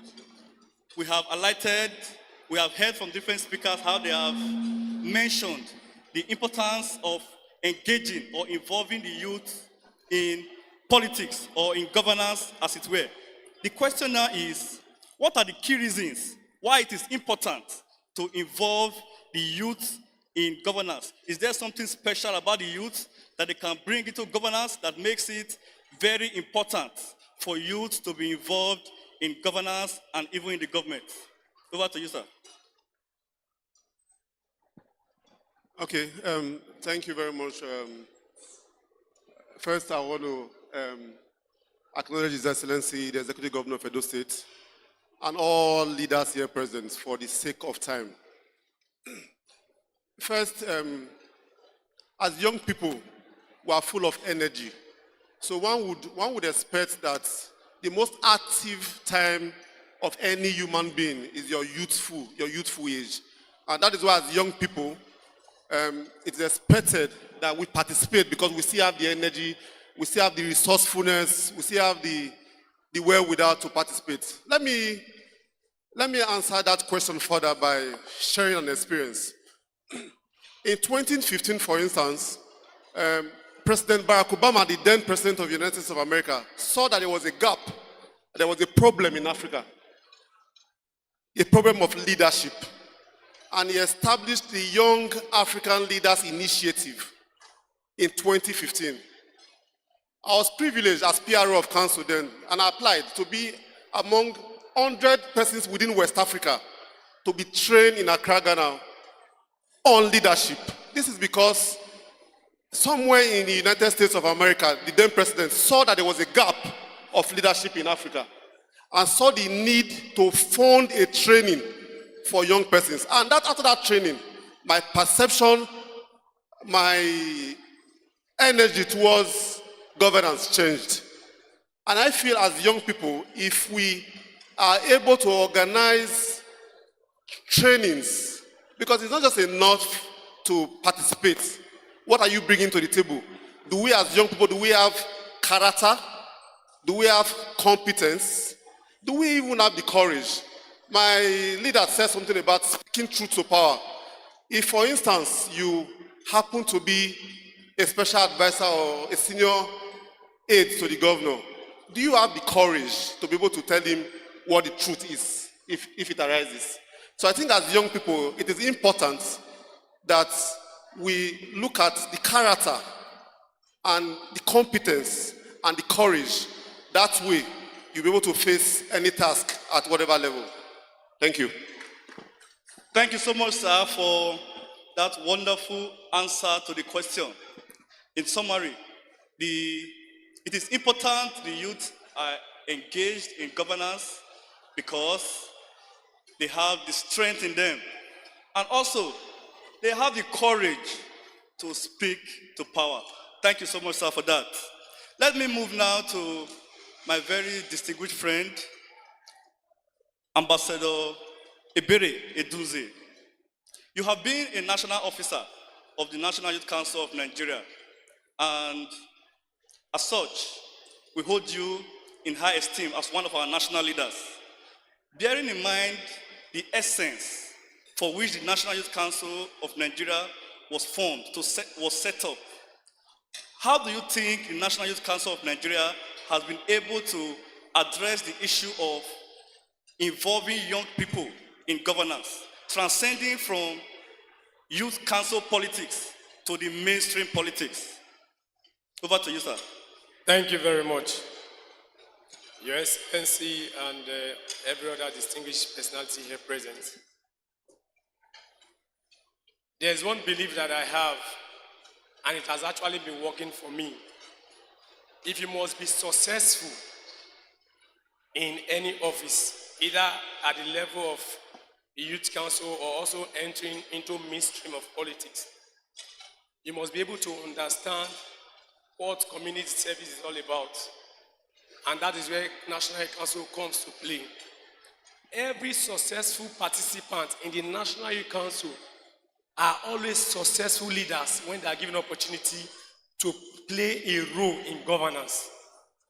The reason is that the National Youth Council is a springboard for young leaders. And when they are given such opportunity in the higher level to come bring in their expertise and experience, they are always doing well. Because in the various organizations where we belong to as members, we are taught character development, capacity building, leadership, We are survivor, tolerance, discipline, to mention a few. And this youth council has been able to bring several sets of young minds to be able to harness their idea, their skills, to be able to see how they can contribute their own little quarter to the betterment of every community, local government and state which they find themselves. And we never forget making youth council as a reference point or my organization till I die, because wherever I am now or whatever I've become, the organization I belong to, Man of War, and the National Council has contributed immensely to it. The first international program I ever attended in my life was because I was a member of a voluntary organization and through the National Council. So there is a lot of platform, and through there, when we are given responsibility in governance, you see us doing outstandingly well. Is it in business? You see us doing well. Is it in administration? You see us doing well. That's why sometimes when you are talking about people who have also been able to write their name in source of time when it comes to administration, you also look at our father, Chief Macaulay Omazubene, who started the process very young and rose to the rank of one of the topmost high ranking in the university before he retired. So the Youth Council and the organization has been a very formidable springboard. And when you are now navigating into the secular politics, because we tell ourselves that Youth Council is a microsome of the secular politics, mainstreaming into the secular politics becomes very easy. Because whatever is happening in secular politics, there's a little play of it in the Youth Council. So for that, Youth Council prepares you for leadership, Youth Council prepares you for service, Youth Council prepares you for governance. And when we are called upon to actually take this responsibility, you see us doing well. That is why when they say we build the youth, we build the nation. Thank you very much. Thank you very much, Ambassador Ebere Odunze. Now, the thing is, for those of us in the Youth Council, we will agree with him that as small as the Youth Council, it has a very deep politics in it, to the extent that we always tell ourselves, and rightly so, that if you are able to go through the Youth Council politics, when you even get to the mainstream, it will just be as if you have done the rehearsals, you are now implementing what you have rehearsed. So your point is quite noted, and it is very correct. Moving now to the only lady in the panel, the Red Crosser, Ms. Wonderful. As young people, we have been admonished, and we even know that it is important we get ourselves more involved in governance and in government. I would like for you to illustrate some practical step-by-step actions we young people should take in actually ensuring that our voices are heard and we are involved in actual governance outside the Youth Council. Okay, thank you very much for that question. All protocol duly observed. So, the various steps we can take in summary, I think the most important one is that we need to get involved in all processes of governance. We need to get consciously involved. It's not just coming there, seeing what they are doing. No, you need to get consciously involved in every process. You need to research, get the right education of everything that has to do with governance. And then you need to join a political party, or you join the CSO, or you join Youth Council at least. It will give you more education of what you are stepping into. Then after joining these parties and CSOs, you need to vie for a position. If you don't vie for a position, you won't really get that experience that you need. You won't really get the education. Even if you lose, it doesn't matter. Just vie for the position. It's really important. It gives you that energy, it gives you that courage when you do so. Then after that, you keep on impacting your environment. You keep on pushing the right education to people, because most youths do not really know what governance is all about or what the processes are all about. So when you that you are there, you have the education, you need to push it forward to other youth. And also, I would like to say that we need to have more youth-focused political parties. It's good to have more youth-focused political parties because it encourages youth to get more candidate tickets, and also it also helps in reducing their cost for electoral processes. And also, lastly, I would like to encourage that the government should also try and encourage youth by putting them in the positions that are necessary for them. Like the commissioner of youth should be a youth. If the commissioner of youth is a youth, he understands what youth want. So we need to put youth in the right positions that they need to be. Thank you very much. Okay, thank you very much, Ms. Wonderful. Needs to come out the more. We must move from passively participating in politics and move into active participation. We too can contest, we too can become holders of key positions, especially in Edostate. And now to Mr. Peter Agbebo. It is usually said that our generation is a social media generation. We are technologically savvy. In most narratives, they tend to look at the negatives when it comes to our ability to manipulate the technology and to use the internet.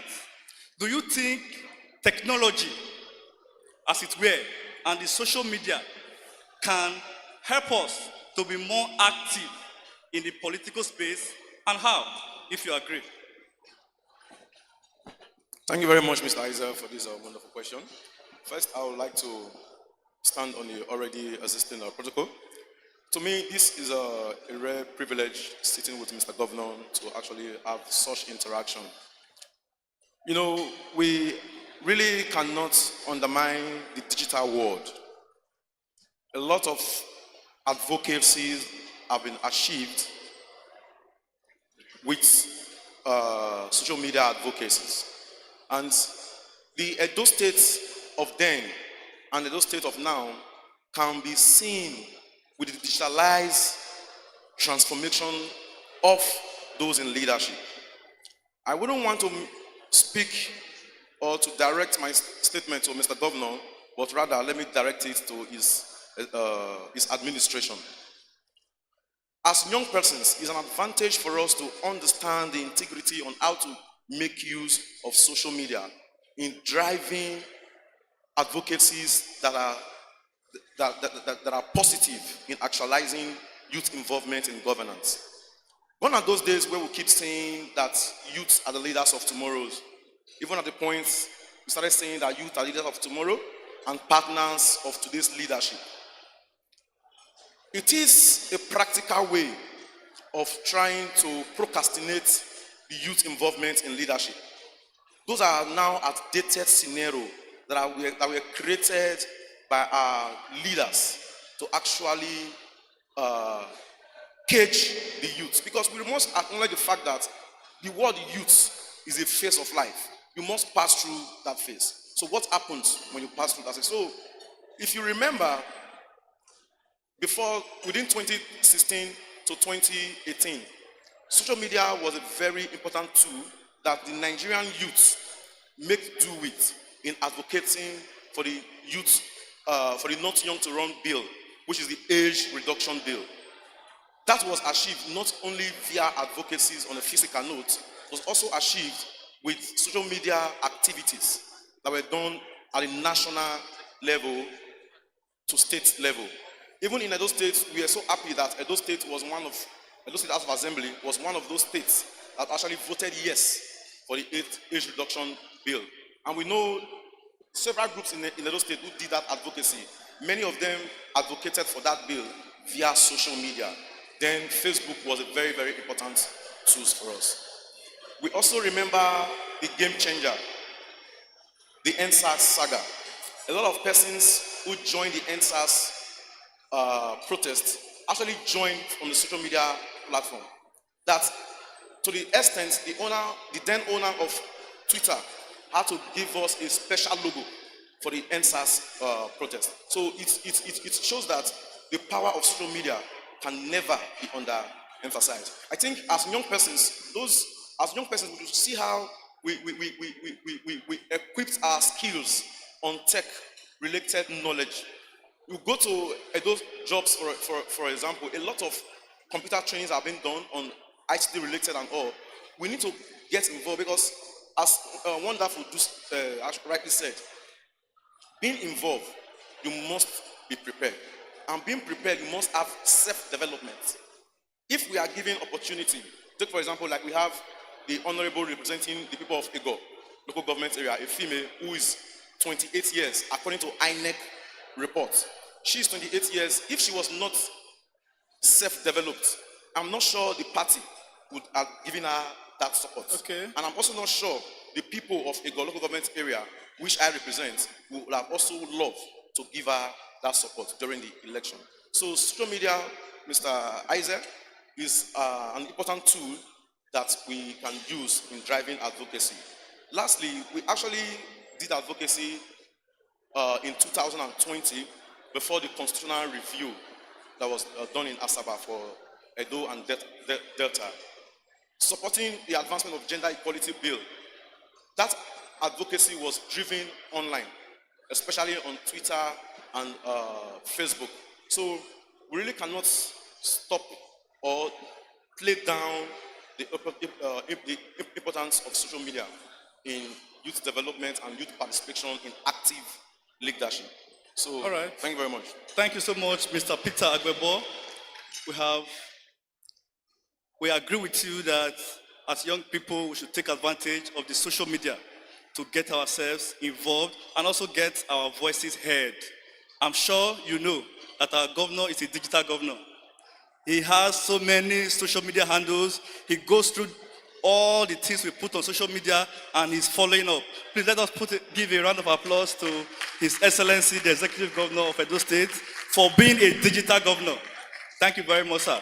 Now we'll go straight to engaging His Excellency, the Executive Governor of Edo State.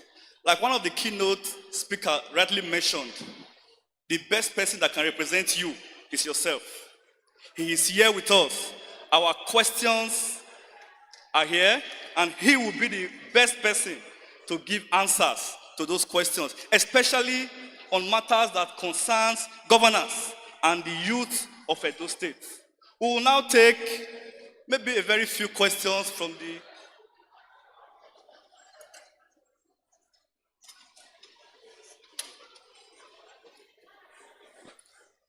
while we ask that those who have questions try to put them together, we would just like His Excellency to give a brief introductory remarks, perhaps touching on the questions we have asked already before we take fresh questions from the audience. Over to you, sir.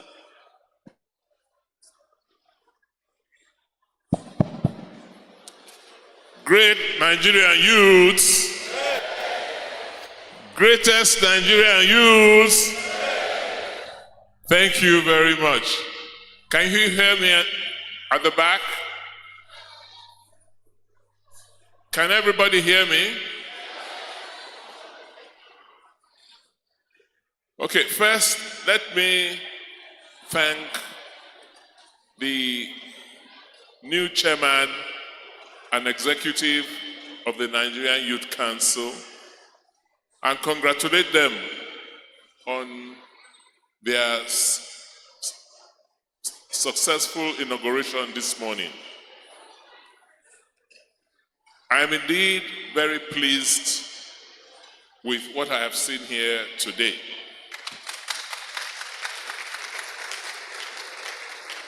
Because for me, it's a new dawn for Nigerian youth in Edo State.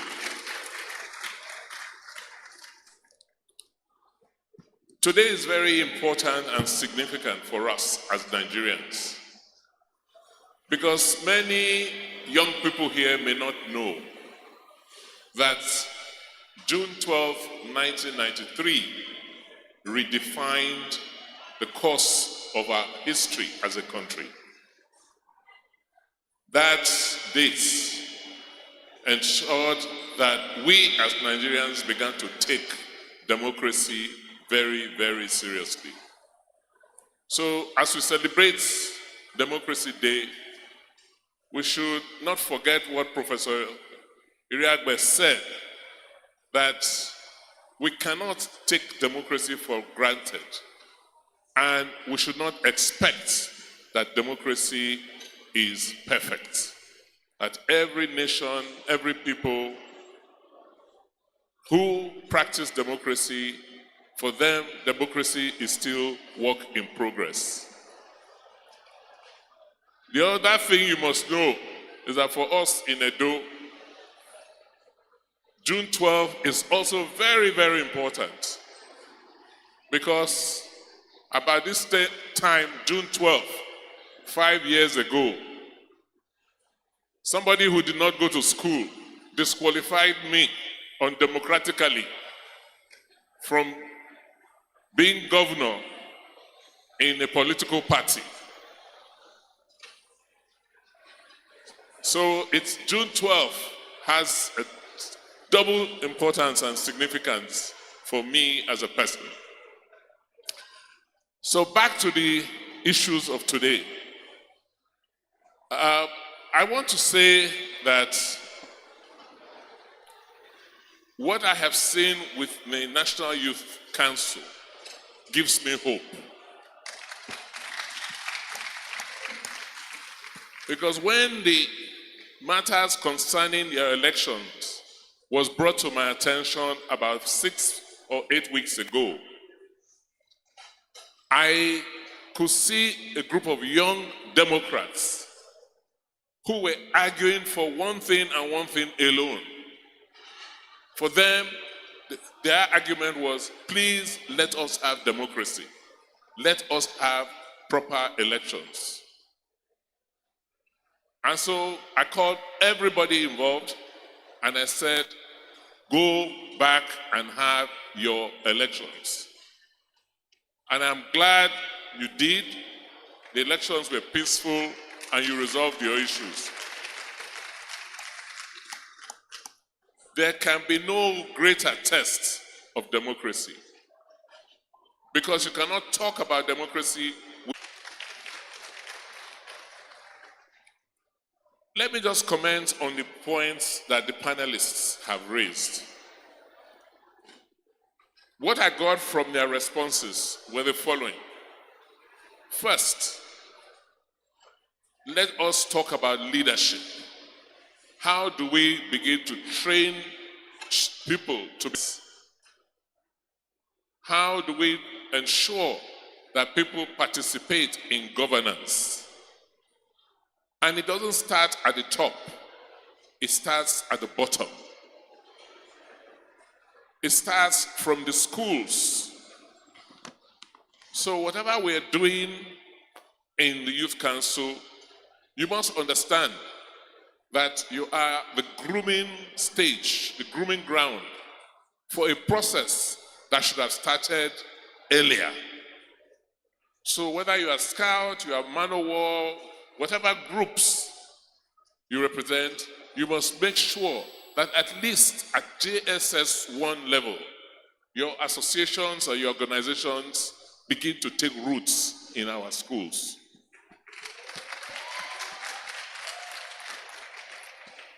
And the key, why should people join? Why should young people be encouraged to join these groups and associations? It has to be for one purpose: service to their communities. So leadership must be related to service. Unfortunately, that process got truncated by many years of military rule. We must now go back and see how we can begin to make the reconnection that when you join clubs, when you join groups in school, you are not joining them to make money. You are joining those clubs so that you can contribute your own quota to your community. And what you get back from participating is that fulfillment that you are making your society or your group a better one or a better place for you. You also raise the issue of participation. And I think it's something we should emphasize and insist on. That parents must make it part of their duty to ensure that their children and their wards join clubs and groups. And these clubs and groups should help in building the character of children and young people. Let us not continue to spend too much time trying to define who a youth or what youth is. Let us just emphasize the fact that the largest population group in this country are people under the age of 35. They constitute a majority of our population. And how are we making sure that these people feel a part of their society? How do we make sure that they feel a part of their community and that they owe their society or community some responsibility? So participation is key. It is only when you start to participate as a young person in any of the youth groups, will you know that when you leave school, when you get older, you should also participate in the politics, in how the larger society is administered and governed. So participation is key, involvement is key. And I think it's also good for us to emphasize the fact that participation is not zero-sum. The fact that you are responsible for certain actions or you're involved in a society does not mean other people cannot be. So this whole idea of capture must be de-emphasized at that young age and that young level. What has happened in our country is because of the long spell of military rule. People feel that if you get, I will not get. Therefore, let me capture as much as I can. Whereas that is not how communities and societies function. The last two things I want to talk about relate to the points I've made about leadership, service, and participation. It is what Professor Iriagbe talked about, and I think some of the other speakers. Education. Because without education, without the knowledge, a society is as good as being blind. That is why most countries have in their laws that basic education must be free and compulsory. Not in Edo, we are saying education should not only be free and compulsory, but the education must be qualitative. Because what we met as a government was schooling. People were not necessarily being educated. They were just going to school. And what we are leaving behind by the grace of God is a system where if you are fortunate to go through any of our schools, our public schools, you will have been educated. Your literacy rate and numeracy rate will be comparable to your peers anywhere in the world. And the last point is technology.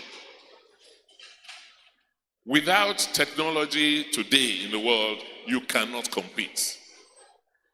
Without education and technology, forget it. You can't compete. So as a state, two things we will leave behind, this government, which you cannot take away. First, in terms of quality education, we want to make sure Edo continues to dominate.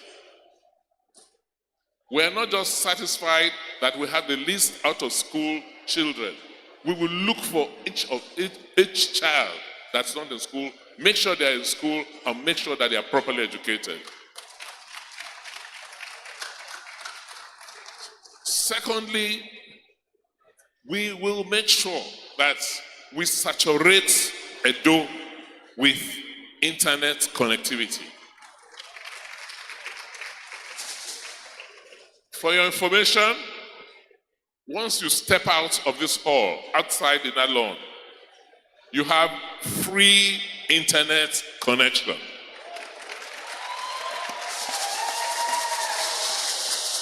When you go to Ring Road, by the pension house, by Rokota Hall, there's free internet connection.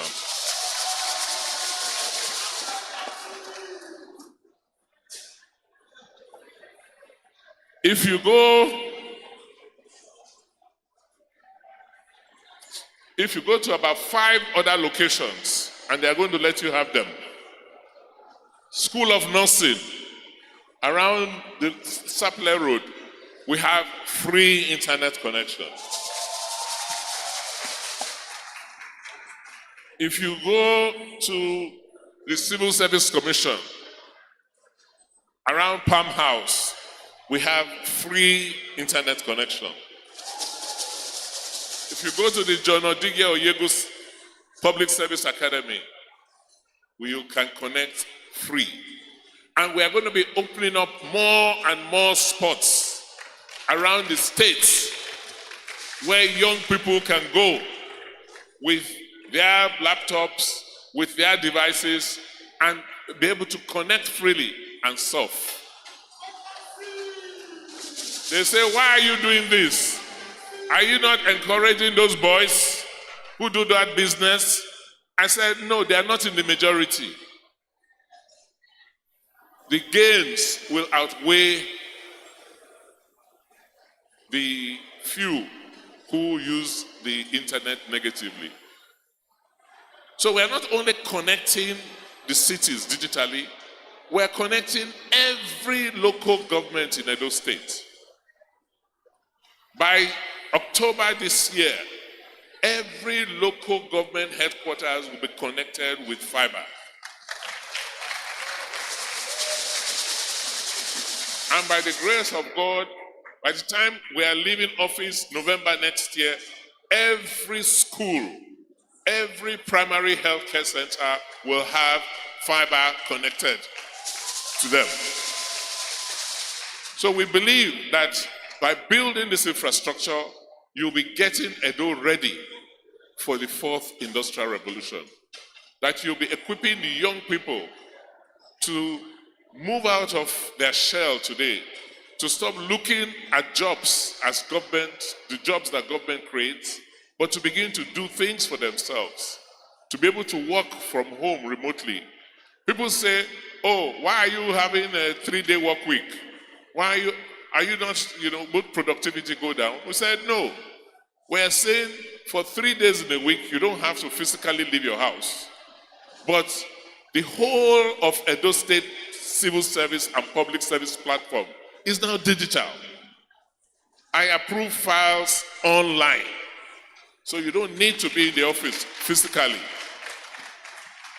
That's why we can say, until the fuel situation improves or we can put more money in your hands, work from home. So, in a nutshell, we as a government are looking at the future.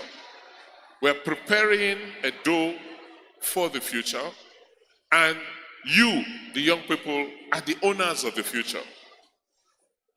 And the fight, the seeming tussle you are seeing today is how do we break from the past and prepare you for the future? The fight you've seen today is, Governor, why are you not spending the money today for us? Why are you stingy? You are not spending money. I'm saying I am spending the money for the children who need it for tomorrow. They say the children will care for themselves when they grow up. When they get to that bridge, they will cross it. I said, no. I will use this money to prepare the road and the bridge so that when they get to that bridge, there's already a bridge for them to cross. Thank you. Please, can we put our hands together for our governor, the executive governor of Edo State?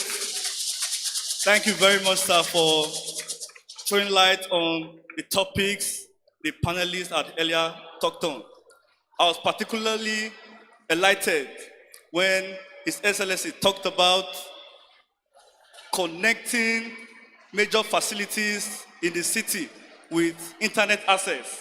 And I'm sure His Excellency will be magnanimous enough to extend to the youth house so that young people will gather together more often and think of how to move our dear nation forward. Thank you so much, sir, in anticipation of what you will do. We had expected you to be with us during the inauguration, even if I know you were wonderfully represented by the Chief of Staff. I can call him my senior colleague. He is Chief of Staff to His Excellency. I'm Chief of Staff to the youth. So he represented you very well, sir. I'm sure he would give you our request. Now, we want to take a very few questions from the audience. His Excellency is here. He will answer. Okay. Comrade Festus, okay. The Secretary of the Council is with the mic. We will, please, let us give respect to our elders. The living ancestors of the council is here, and he wants to ask a question. Please, let's give the microphone to Chief. Okay. Your Excellency, I stand on the existing protocol. Mine is not a question, it's a comment and then an appeal.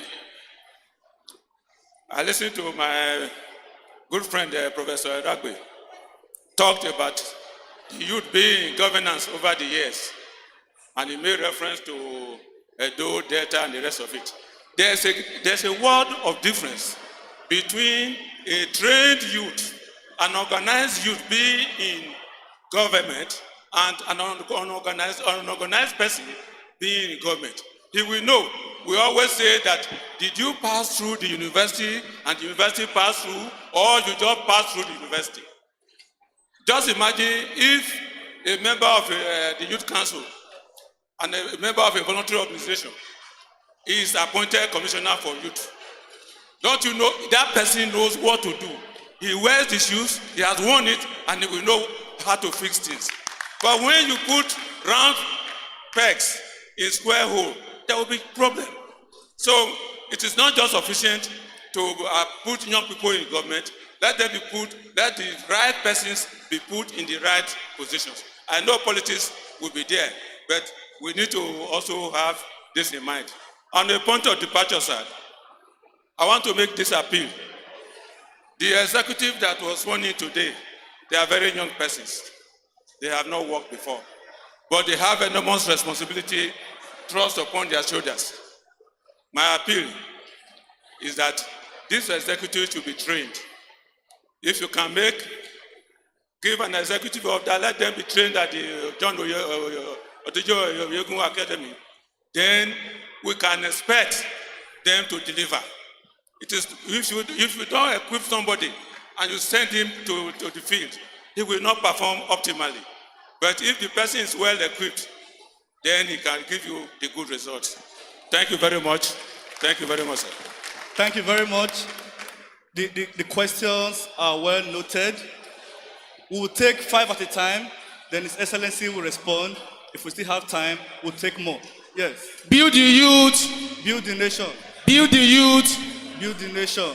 Yes, I stand on existing protocol. Before I ask my question, I would like to make a very brief comment. When our chairman, Mr. Moses, placed a random call on some young persons, including myself, he said, it is time for us to get active. because the issue of building Edo State rests upon every young person's in Edo State shoulder. So I began to make research about Edo State, and I found out two things, which I think are worthy of being said here in order to appreciate the governor. I found out that Edo State, according to the Nigerian Bureau of Statistics, Edo State has the least out-of-school children numbers. And I think it is worth commending the governor for that. And I equally find out that Edo State is one of the 6 states that is less impacted by multi-dimensional poverty in Nigeria. I also think it is worth commending the state governor for that. Now to my question. I am aware that there are different means with which the governor has been engaging young persons in Edo State, giving them opportunity to participate in governance. Beyond the special advisor positions, are there any other practical means with which the state government want to involve the young persons? Thank you so much. Okay, thank you very much. That question is noted. To the next person, please.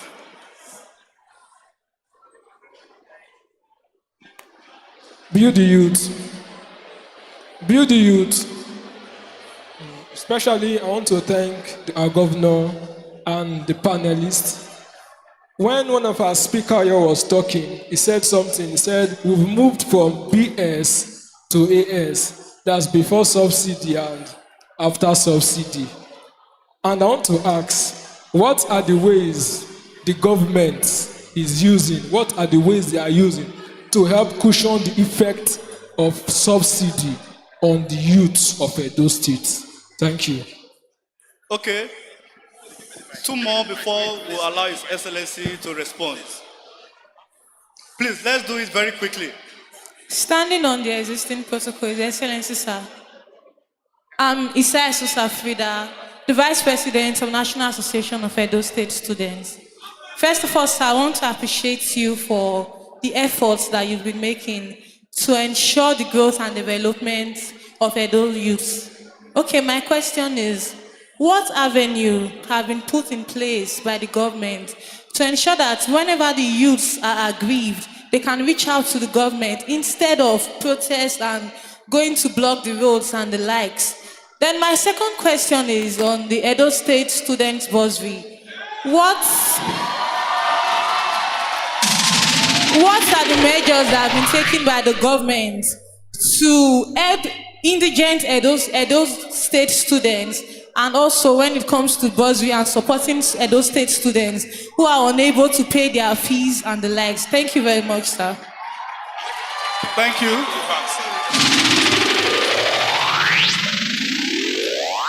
Can we take one more before we allow His Excellency to respond?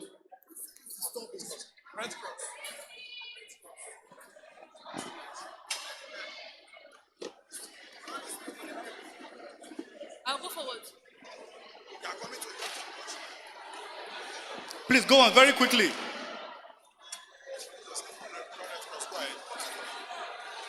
I can continue.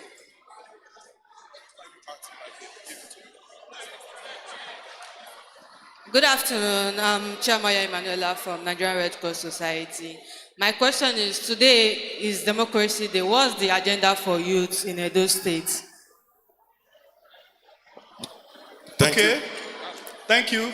We'll allow His Excellency respond to these questions. Thank you very much for all those incisive questions. First, sir, we will work with the John Odige Oyego Public Service Academy to put together a leadership program, a leadership training program for the new executive of the National Youth Congress Edo branch. Two, what are the other ways young people can participate in governance outside of political appointments? We have just started. I think the first thing we must do is what we are doing now. Making sure that the council is properly organized. You have proper meetings and proper engagements at different levels with different organs and tiers of government, so that we move away from these inaugural meetings of once a year or once in 6 months to one in which communication, information can now formally pass on from government to your various bodies, all the bodies who make up the Youth Council. You understand? So if we are able to organize the Youth Council properly, there's something that is being done that will affect the economy. The bodies, ISEC or whatever, we can communicate directly with them just as we are communicating with the main body, so that we understand the various organizations, their motives, their purposes, and align them with what we're doing in government. Hello?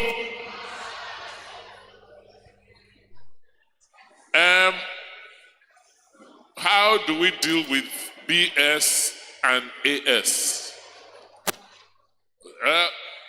Maybe the pastor who raised it will throw more lights before subsidy and after subsidy.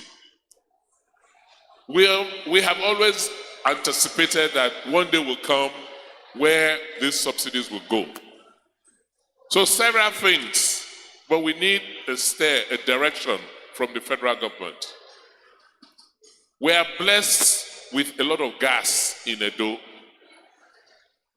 So there's really no reason why our keke, our taxis are using fuel, petrol. There's a lot of, we have most gas stations in Edo than any other state. We should be looking at using more gas, which is much cheaper than the new price for PMS. Second, there's nothing you can do. Price levels will go up. But what is important is to open up the economy so that more people have work, more people have things to do. Let us invite more manufacturing companies to Edostate. Let us sign more MOUs. Do you understand? Because most of the people in politics and people who used to govern the state, they don't understand economy. They don't know how economies grow. So we need to invite more businesses to Edostate so that we can create more jobs, more people will have more work, and the salaries being paid to people can go up. We should move from a situation where we depend only on government or exclusively on government for work. How do we put in place a grievance mechanism? I'm hoping that with what we have just seen with the council, we will not allow a situation where things deteriorate to the sort of situation they did before we begin to address whatever the problems are. But once we have an executive that is working properly, that is meeting and interacting regularly, then the chances of things deteriorating to a point that will lead to people to go on the streets will be reduced drastically. So the key is for us to have that mechanism, an open door policy with the executive so that we can continue and ensure that we have continuous interaction with them. The last question is a bit of a general one. The agenda for the youth on Democracy Day or democracy. That's all we have been talking about today. That let us celebrate June 12th with the youths of Edo, because they have demonstrated, they in fact are teaching us how democracy should work.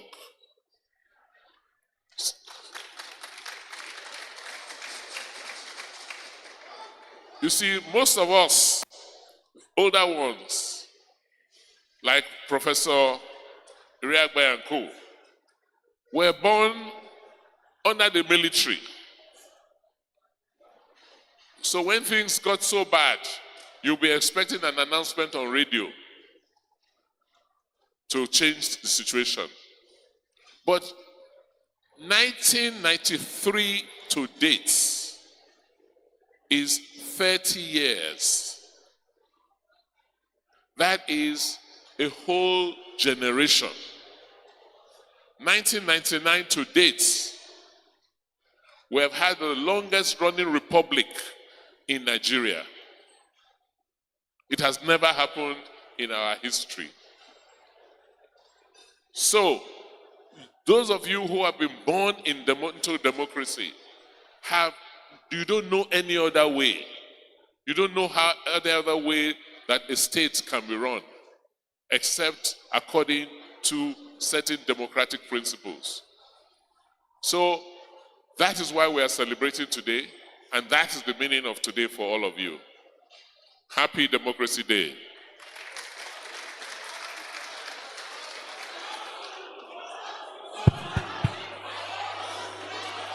Huh? Your Excellency, sir. Battery. Yes. Okay, sorry. Yes. That was the most important question and the most difficult. Maybe that's why I didn't want to answer it.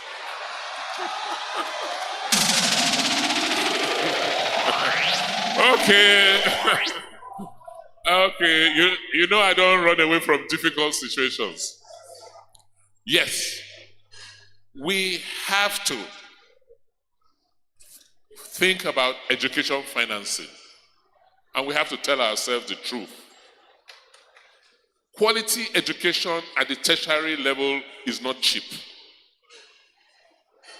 It is not cheap. Somebody has to pay for it. And everybody has to pay for it. Today in America, one of the big issues is students' loans.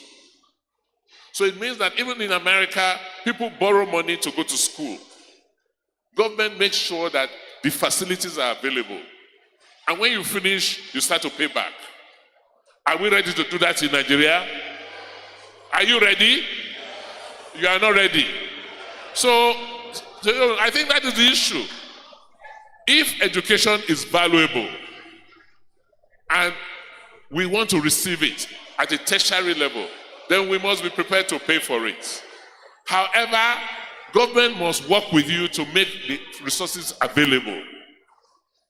But education at the tertiary level, unfortunately, at this stage, even health, government is finding it difficult to. So what we will do is to sit down with you and structure education financing. How much can we afford to put in bursaries? How much can we guarantee in loans for you to go to school? The important thing is that when you get admission to school, finance should not be a hindrance. You must be able to afford to finish that education as long as you're serious. But to rely on the fact that it will be free, you know, I'm not that kind of governor that will lie. It will be tough. But I'm one of those who believe that if you need to spend =500,000 naira a year for a program, then that money should be made available. When you graduate, government must also make sure you have a job to pay back that money. So if you don't have a job, you can't pay. That is the only way the system can keep running. But these are the issues we must engage on. These are issues we must honestly talk about. Let nobody say, aluta, they won't pay because there will be no school. Thank you. Thank you very much, Your Excellency. For the sake of time, this next round will be the final round. We can take maybe 3 or 4 questions, and then His Excellency will make comments on them. But we'll allow the voluntary youth organizations, ably represented by the chairman, ask the first in this second session, then we'll take the others from the audience. Your Excellency, build the youth. Build the youth. Build the nation. We. Wow. Your Excellency, I want to thank you for what you are doing for our schools in Edo State. And I like the fact that Your Excellency talked about ensuring that voluntary organizations go back to school. That is one of the ways we'll be able to catch these persons young. And it will also give them the opportunity to learn a lot. And they become people who are passionate to contribute a minimum quota to the society. I want to appeal, sir. As the chairman of Uniform Voluntary Organization, the various organizations have been having a lot of issues accessing public schools. I want to appeal, if there's any way government can be able to assist these organizations to be able to have access so that these young persons can also have a place where they train, and we can also have access to also go and build these young persons. It will also be a source of encouragement to them because they have a base and they know that they've gotten the support of Your Excellency. That sir is also done in other states. That is one. Secondly, sir, Your Excellency, the truth is that these organizations are voluntary and they cannot survive on their own. I don't know if it's possible that Your Excellency considers subventions to organizations as a way of strengthening the organizations in the state.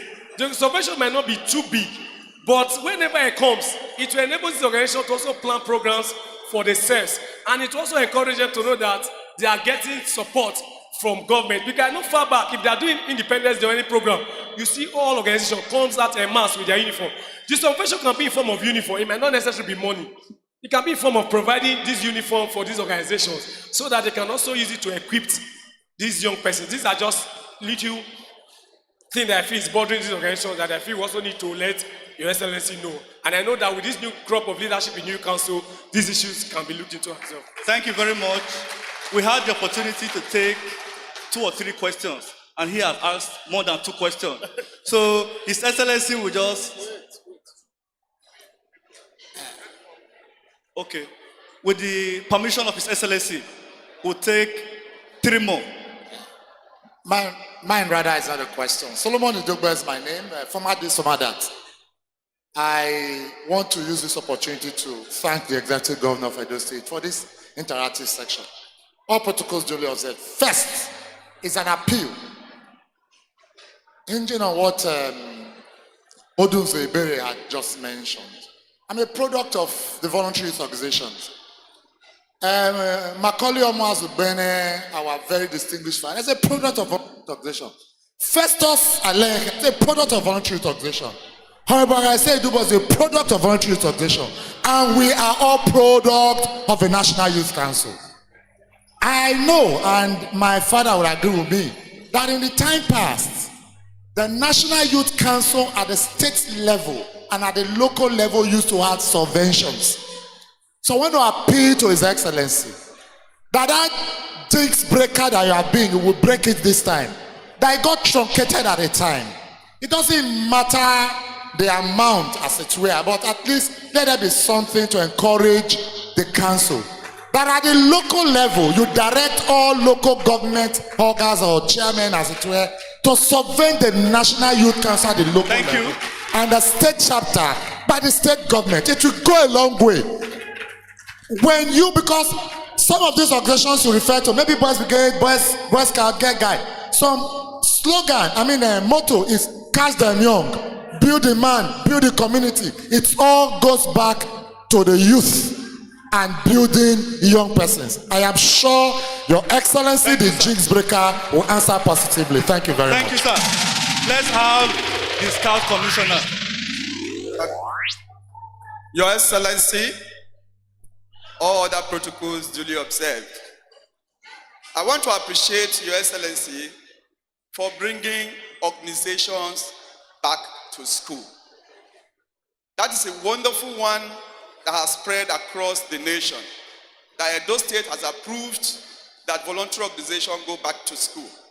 And all leaders here from the voluntary heads are already making effort. But Your Excellency, I want to ask, the modalities that government has put in place to achieve this. Thank you very much. Okay, thank you very much. Your Excellency, sir, all protocols duly observed. My name remains Anne Ojugo, the chairperson of the Joint National Association of Persons with Disability, a coalition, an umbrella of all bodies of persons with disabilities, both intellectual, physical, visual, everything that has to do with disabilities. Jonapid is in charge of it. Your Excellency, before I move forward, I want to specially appreciate you. I call you my governor because of what persons with disabilities in Edo State have gained ever since your inception. I'm a freeborn Edo State daughter, and let me tell you that persons with disabilities have never had it the way we're having it with you. Thank you very much, sir. We are very grateful. And I want to thank Her Excellency for making me a part or a member of the Edo State Gender-Based Violence Management Committee, where we see to the welfare of persons with disabilities. And ever since we have been on that board, persons with disabilities, especially the female folk, they have enjoyed a better life, better than what they used to enjoy. Your Excellency, sir, this afternoon, I'm here we have been talking about youth. And majority of persons, bulk of persons with disabilities are youth.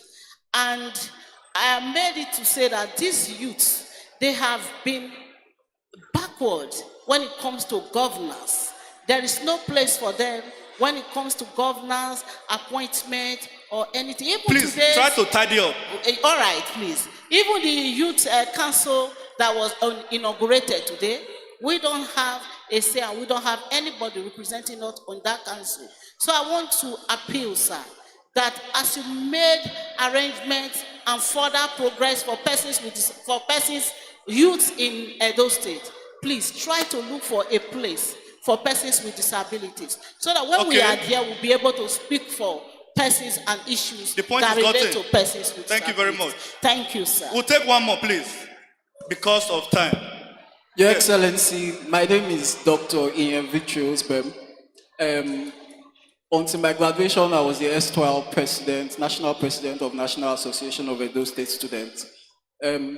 It's my heart to make an observation here this afternoon that the highest occupational demographic in the youth population in the state and across the federation are students.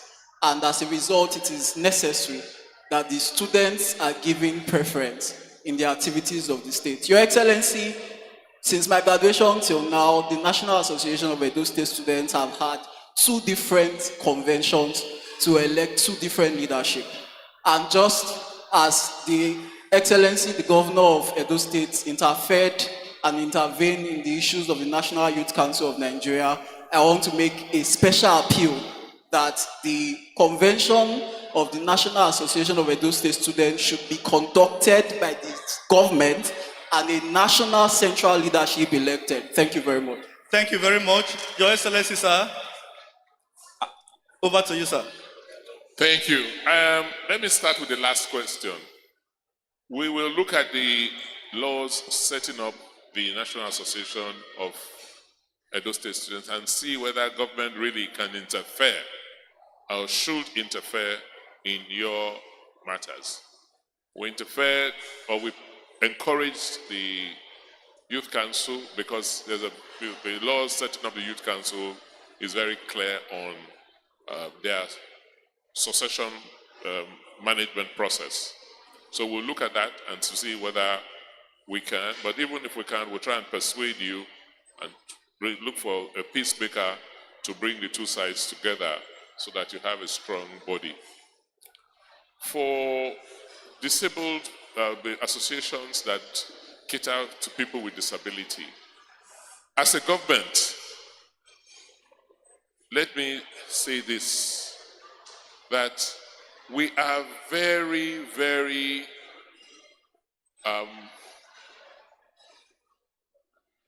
or let me rephrase it.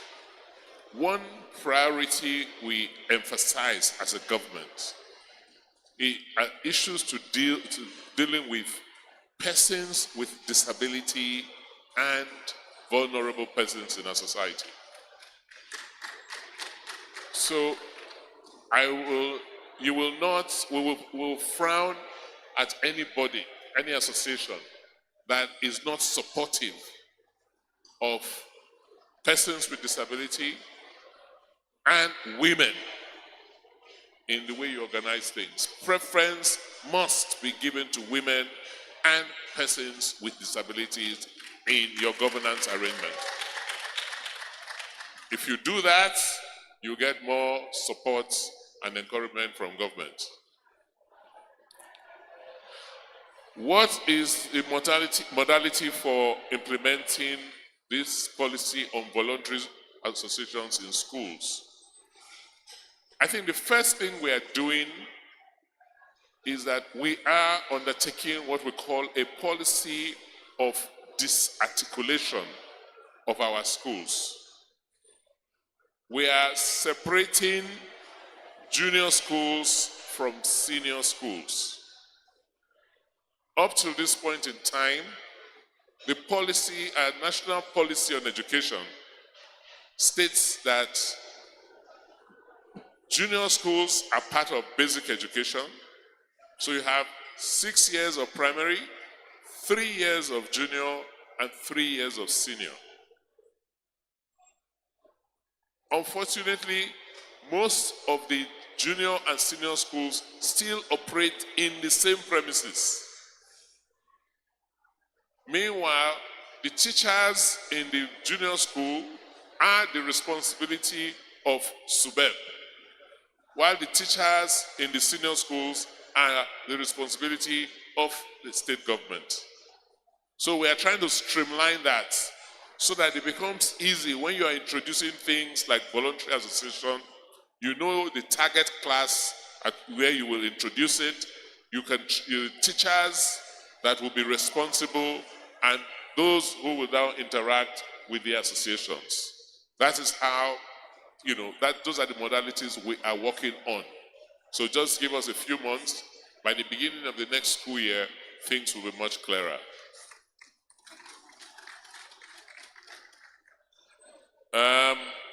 You talk about subventions. Yes, we will give you subvention. But wait a minute. But subsequent subventions will be based on you showing us how you spent the prior year suspension.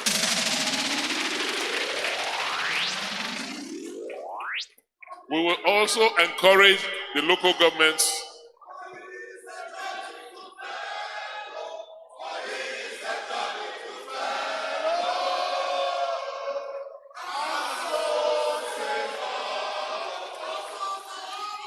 Hooray! Hooray! He's a jolly good fellow. Oh, he's a jolly good fellow. As long as all of us. Hooray! Boza! Boza! Boza! Thank you. So that is the deal. We will subvent you, but you account for the subvention. Thank you. So I believe I've answered all your questions. Very well, sir. That is the most important one, eh? Happy Democracy Day. Thank you very much. Please, can we give His Excellency a very wonderful applause? I serve a living God, oh, even We'll take a group photograph with His Excellency. God, oh, everybody know, say now you there, know. I serve a living God, oh, even the devil know, say now true, oh. I serve a living God, oh, everybody. All right, thank you so much. I serve a living God, oh. Professor Eddie Iragbe, thank you so much. Olu Martins, thank you so much. Jude Comrade, thank you so much.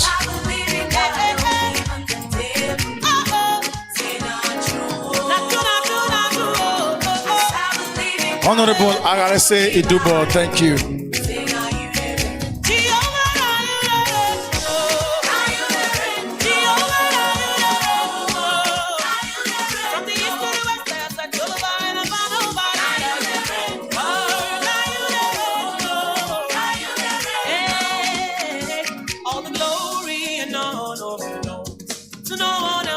All right, His Excellency, thank you so much.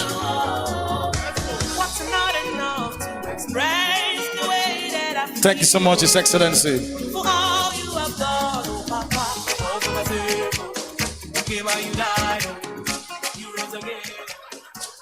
Jude Imagwe, thank you so much. Escorts, please. Just number His Excellency. Nobody fit